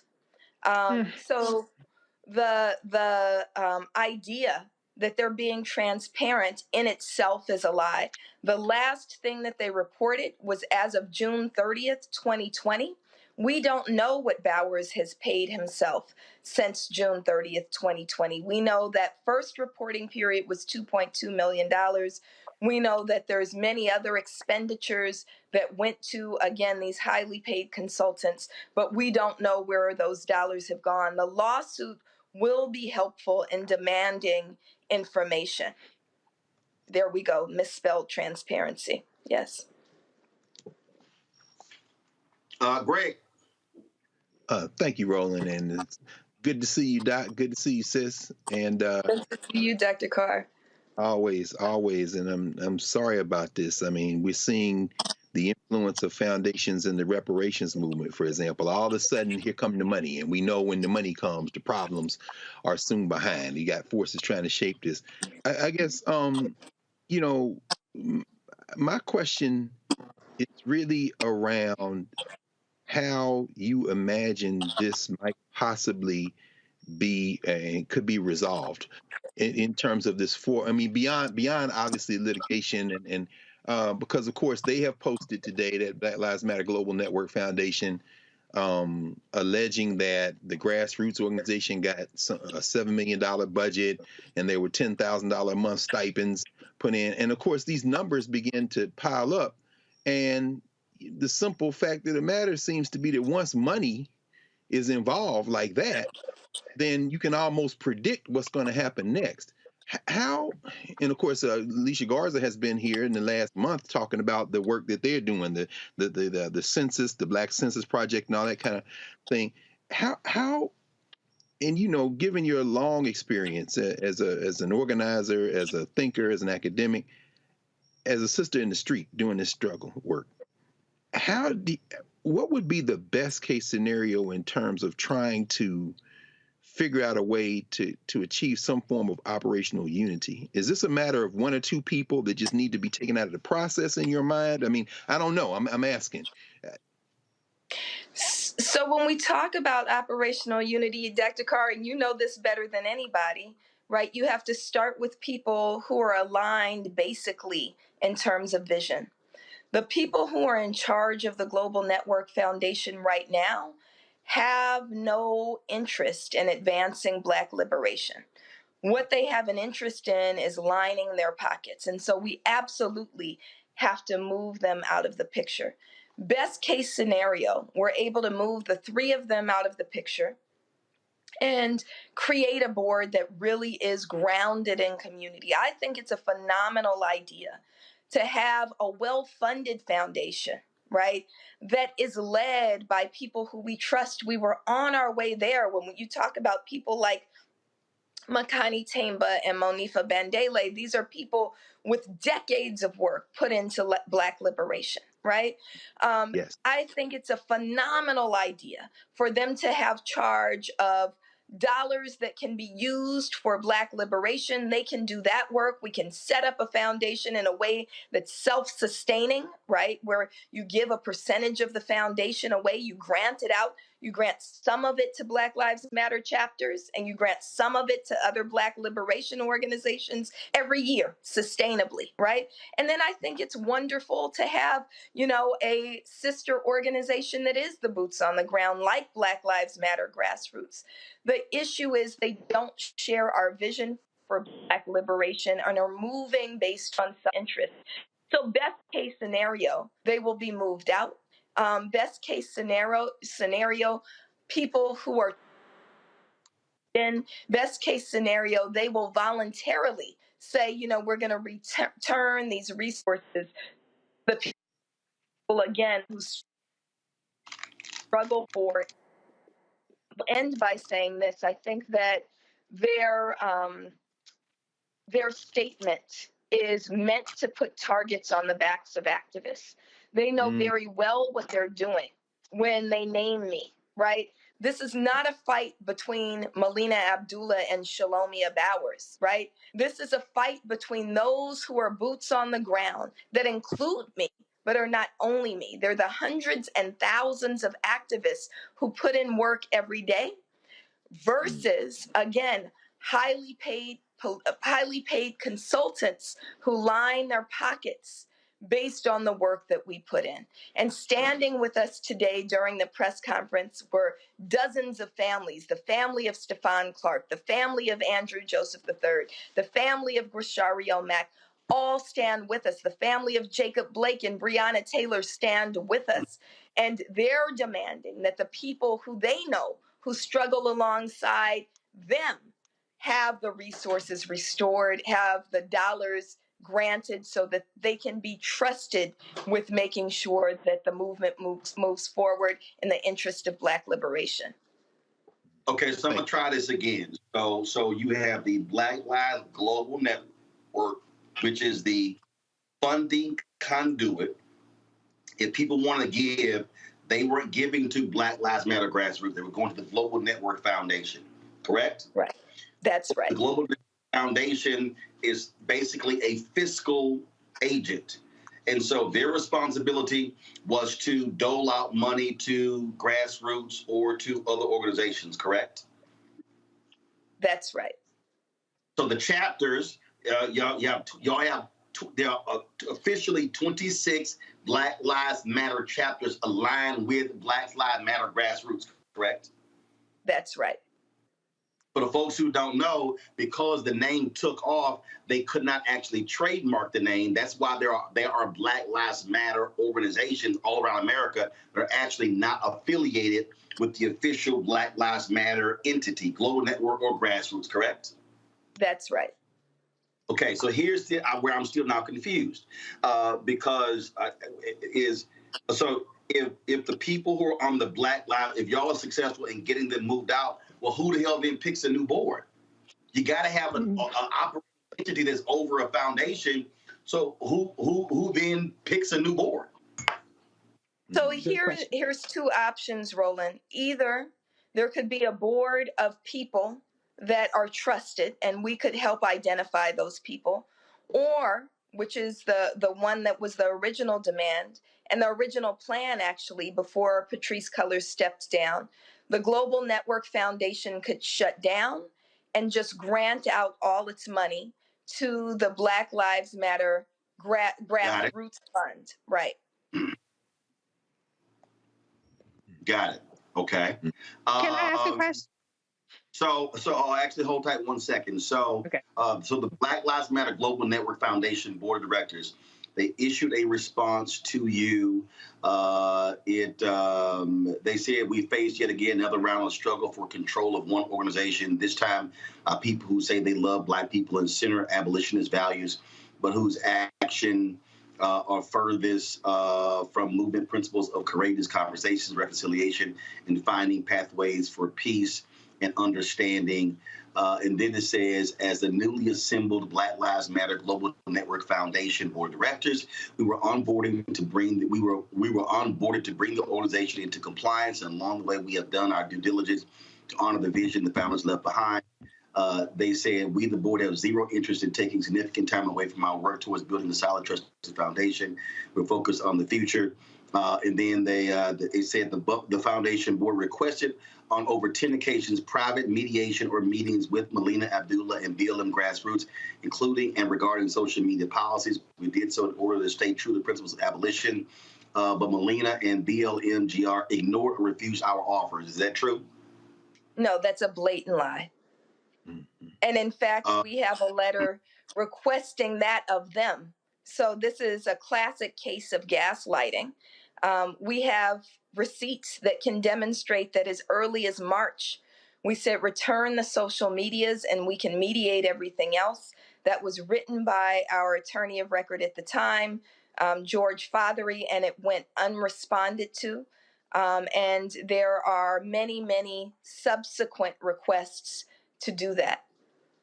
They say that you, they say that you take issue with, quote, not being given control of all financial assets and the social media accounts. They also say since Patrice's departure, quote, Melina Abdullah and BLM grassroots have sent threatening letters and attacked the livelihood of BLM GNF's board members directly. Not only have they demanded the resignation of current BLM GNF leadership in efforts to seize the financial resources of BLM GNF via intimidation tactics, but they have quite literally forced the firing of a BLM GNF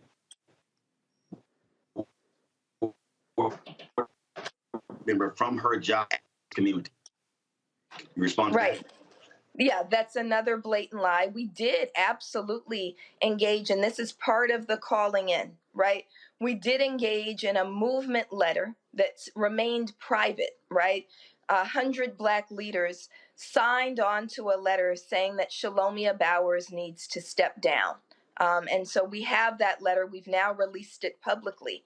But it's signed by 100 movement leaders, including Makani Temba, including Monifa Bandela, including people like Ashley Woodard Henderson and Rukia Lumumba and Pete White and movement elders like Hank Jones. And so we did that privately. It became public today, but until then was not public. So what they're saying is a blatant lie. Just two more. They said, lastly, BLMGR and Melina Abdullah read a press statement claiming that Patrisse Cullors created a transition plan giving all of BLM GNF's assets to BLM grassroots. That is absolutely false. In fact, that statement in the press release was recanted by Patrisse and her team. No such plan exists or ever has. She said, in fact, when Patrisse Cullors stepped down from being the sole decision maker, executive director, and sole board member of BLM GNF in June 2021, she appointed a 5-person leadership council. So she did appoint a 5-person leadership council. That part is true. It is true that they did not want the statement that was approved by Patrisse yesterday morning released. And part of that is because of her legal fears. There is a transition memo, which I have a copy of. And so, again, we have receipts. And so, you know, at no time, my mother and my grandmother always say, if you lie, you'll steal. If you steal, you'll kill. Right. So it scares me away from lying. And so most people, even my enemies, will say she doesn't lie. So there are no lies. But those who steal probably lied first. And so I want to be very clear that there was a transition memo, and there is a transition memo, and we have copies of it. Last point here, they say, Bill, that your grassroots has received $7 million this year, and that also they said soundness in the decision not to transfer further assets of BLM GNF was reinforced when BLM GNF learned that BLM GR, which is your entity, grassroots, leaders were giving themselves $10,000 monthly stipend while claiming they were volunteer leaders instead of allotting those resources to either further developing their grassroots infrastructure or redirecting those funds to local organizers. Is that true or false that the Black Lives Matter grassroots leaders were giving themselves $10,000 monthly stipends?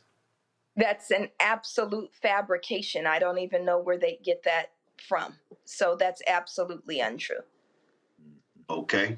All right. Well, I certainly had said before to Shalom actually follows me on Twitter. I sent him a DM a few months ago. I've told the PR people I still would love to have them on because I still am absolutely confused. Reese asked the question. I'm still absolutely confused by the whole infrastructure. It is sort of all over the place. I'm still trying to quite understand it. I got a guess that's been holding for quite some time, but Reese, real quick with your question.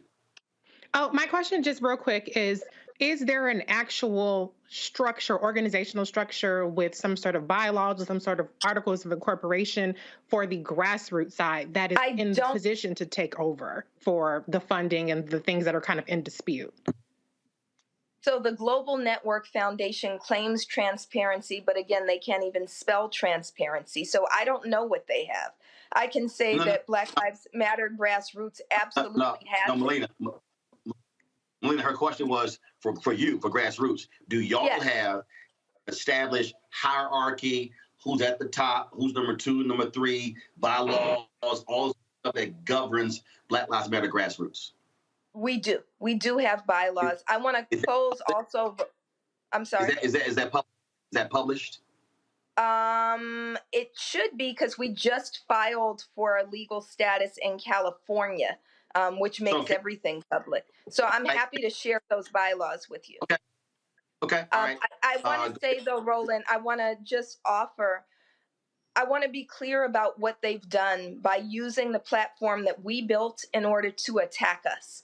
And what that means, that with active threats that they're very well aware of on my life, and you've reported on this, that when they do that, when they have millions of followers, they're opening us up to physical danger. Our names shouldn't be put out for targeting without their names, without them also being on the line. So people should investigate who is Shalomia Bowers, who is Cecily Gay, who filed for bankruptcy 3 or 4 times and wears shirts that say things like, I'm billing you for this conversation. Who is Dejanay Parker, who is, you can look at her Instagram and see that she's basically a lingerie model, right? And what qualifies these people to be the leaders, the so-called leaders of the largest racial justice movement of our lifetime and perhaps in history. All right. Melina Abdullah, leader of Black Lives Matter Los Angeles with the Black Lives Matter grassroots. We appreciate it. Thanks a lot. Thank you. Wow. It is certainly unfortunate that that all of this is going down. And, this is one of the things that I said early on when it was going on. I said, and I will never forget. There were a lot of people that were talking about,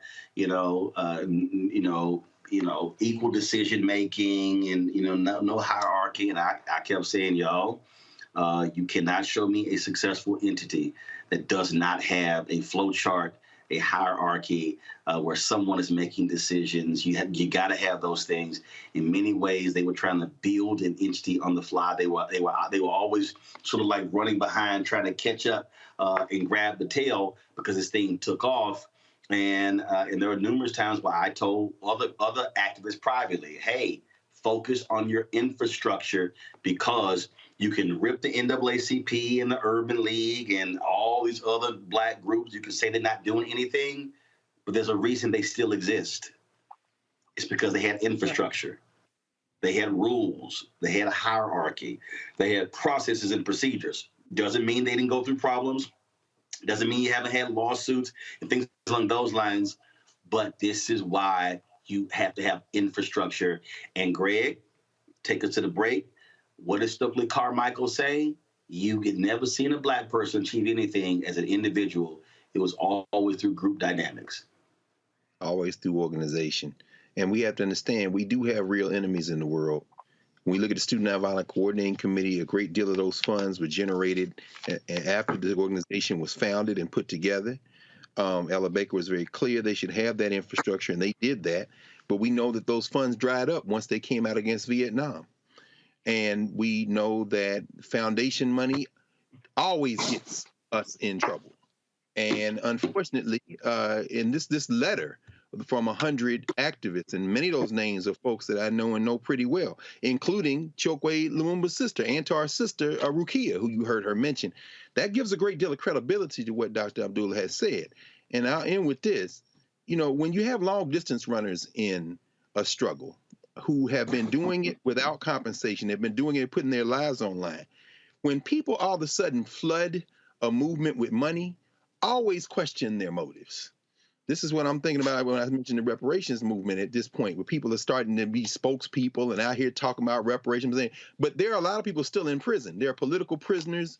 There are a lot of folks who have suffered as a result of being in the movement. When things start getting subsidized, you better, A, have your paperwork straight, as you say, and B, always operate as if this money will go away.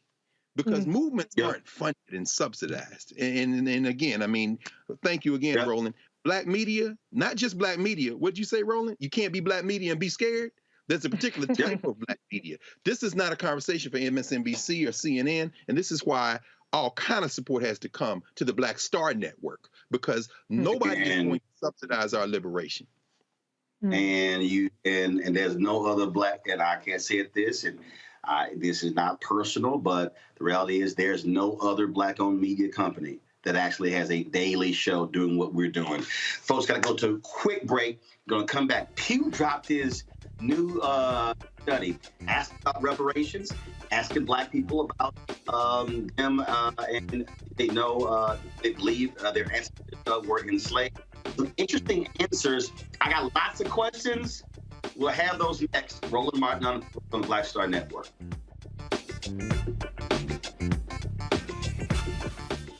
When we invest in ourselves, our glow, our vision, our vibe, we all shine.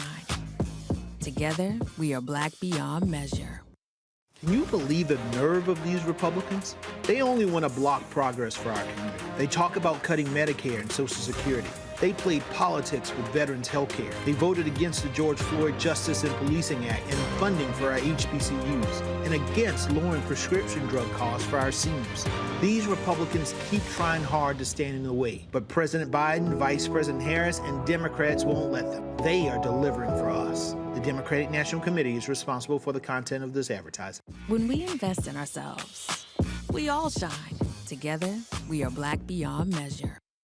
Hi, I'm Israel Houghton with Israel, a New Breed. What's up, what's up? I'm Dr. Ricky Dillard, the choir master. Hey, yo, peace, world. What's going on? It's the Love King of R&B, Raheem Devon, and you're watching Roland Martin, Unfiltered.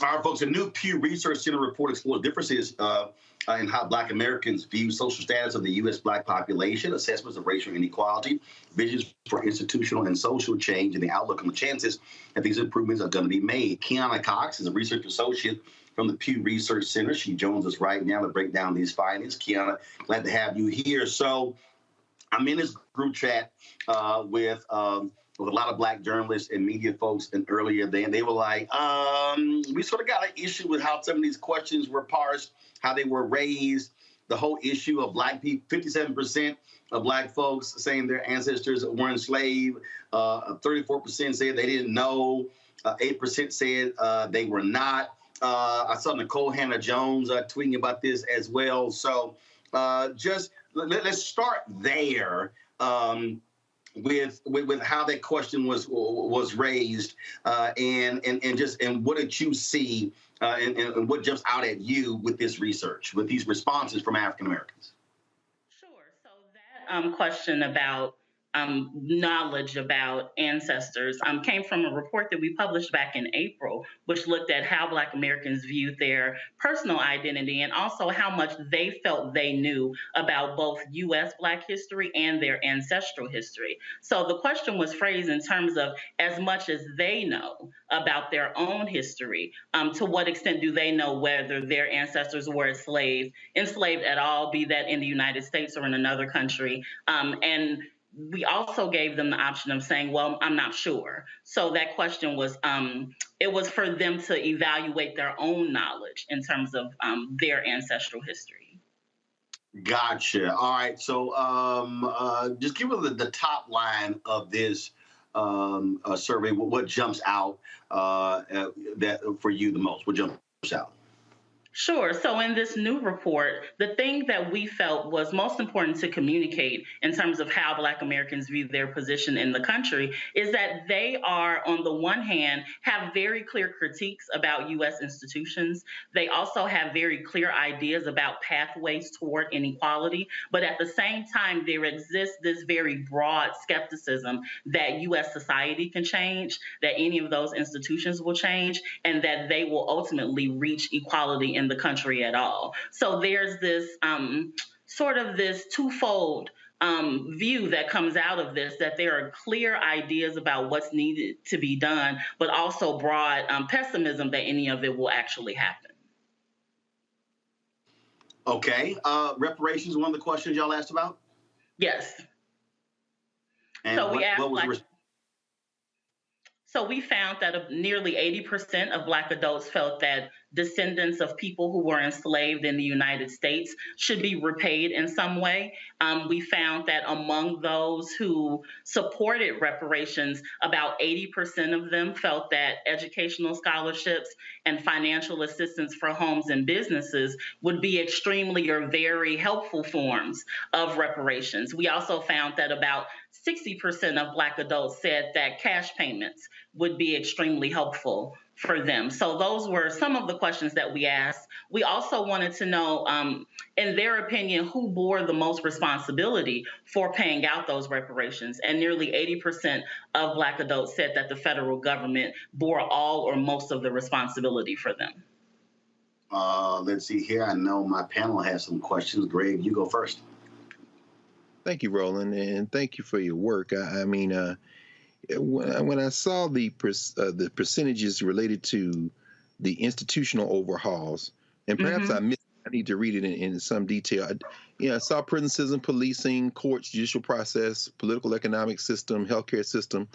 Was education an option? The educational system?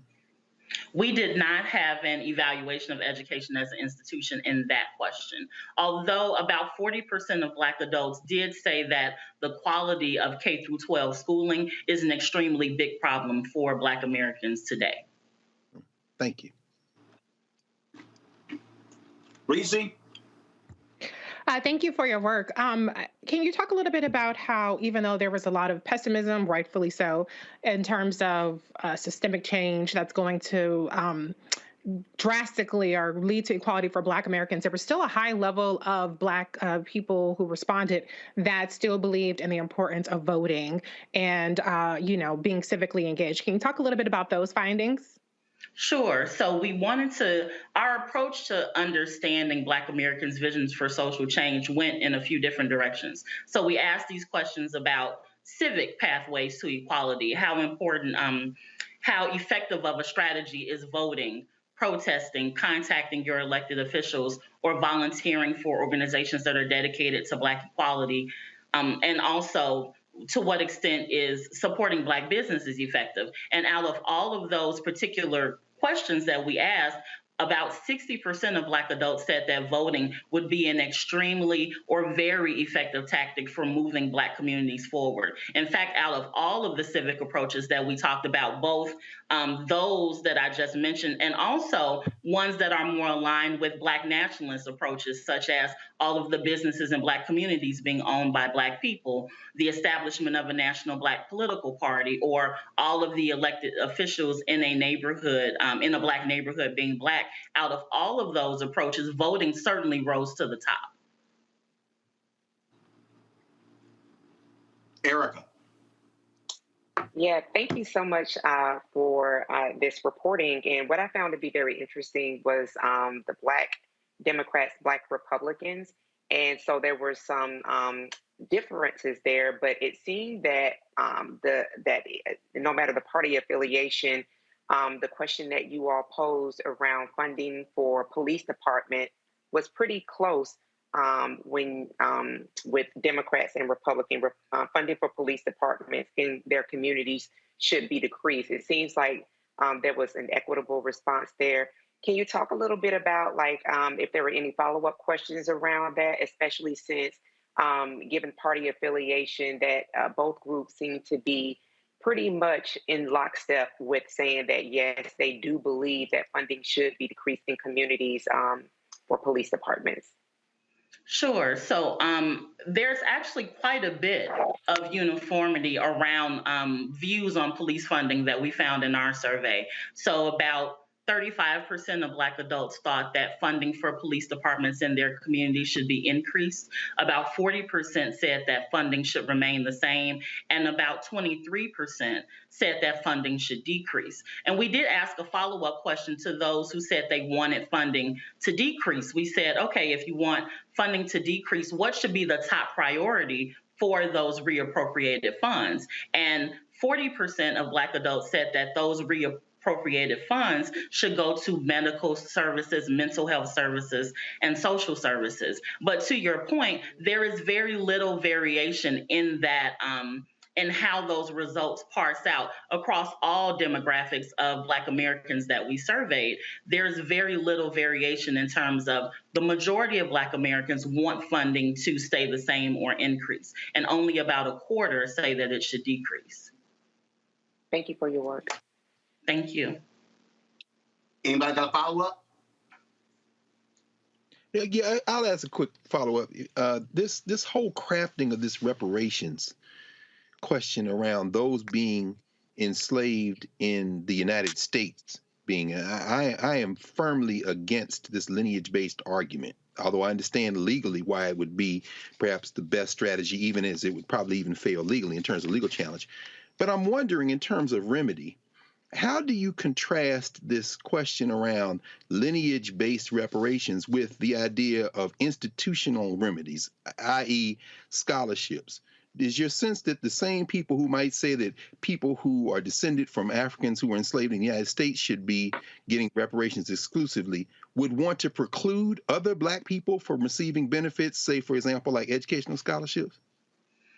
Well, in this particular survey, we don't have data on whether or not people should be excluded from reparations programs. What we really wanted to measure was support for reparations overall. We also wanted to measure the extent to which people thought various forms would be effective and who bore responsibility. And we also, the final question that we asked in that reparations set of questions was about the likelihood that you would see reparations in your lifetime. And very few Black adults thought that they would. So we did not ask questions about exclusion or inclusion criteria for reparations, only support and forms and responsibility.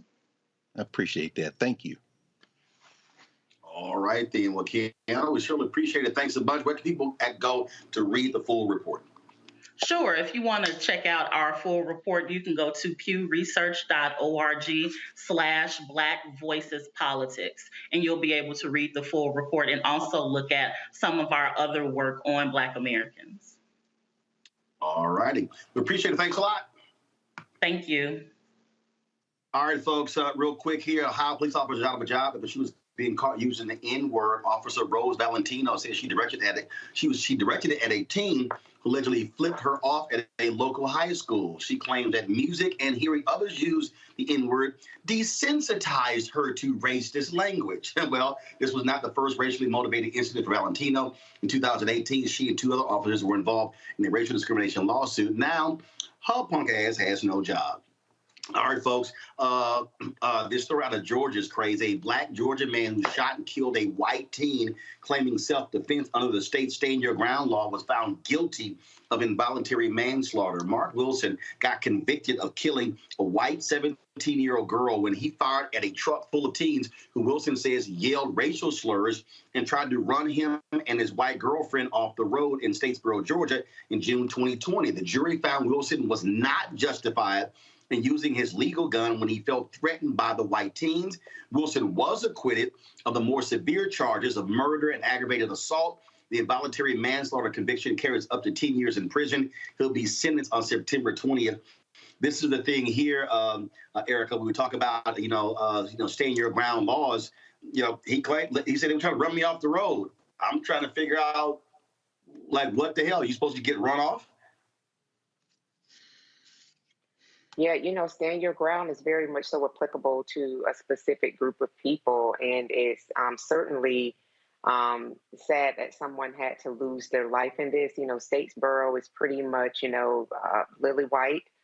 They do have a college there, but I'm quite sure Rose Valentino would fit in perfectly in that community. So unfortunately for him, that comes as no surprise, that behavior.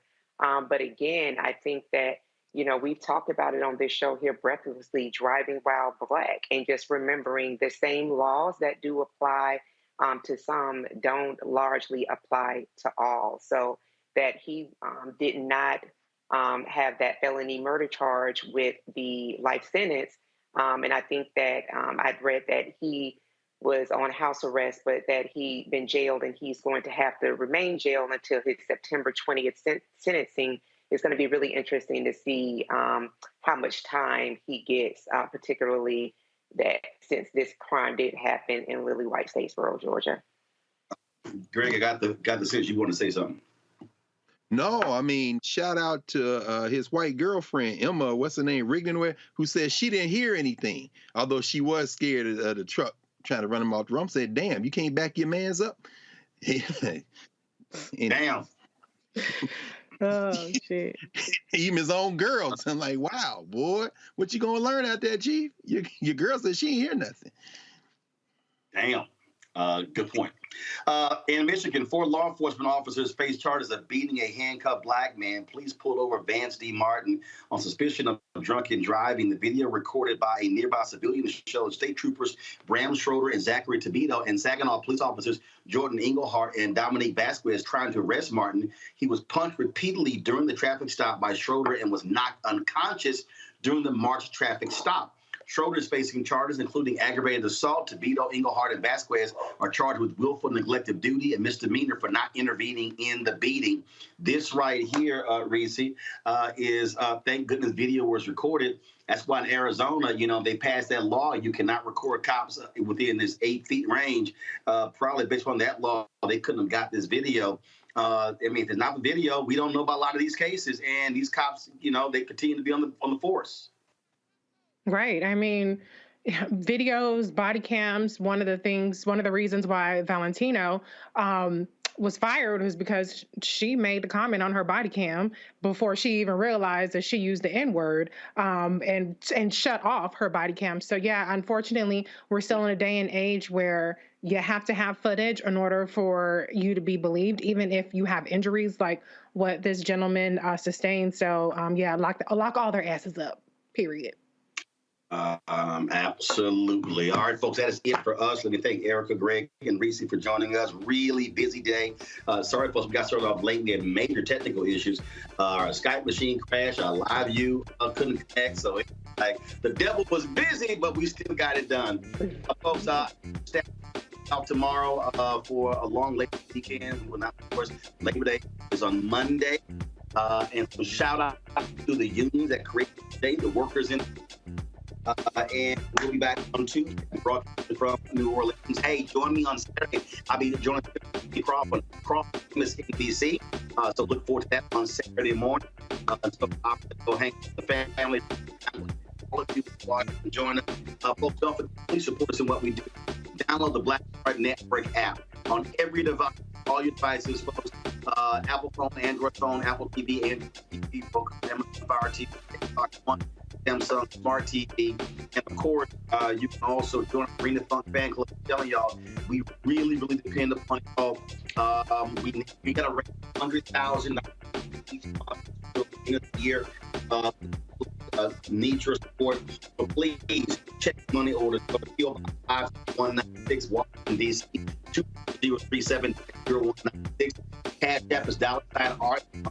PayPal are Martin. Ben is Art and Unfiltered. Zip was Roland. Roland.com. Real quick, I got all these checks mailed. Let me thank Tommy Summer, Danny Chapman, John Williams, Mark Broomfield, Henry Curran, Vivian Hawthorne, LV, Frank, Gail Durham, Yvette Butt, Vivian Washington, Darlene, and Larry Hobbs. Thank you so very much.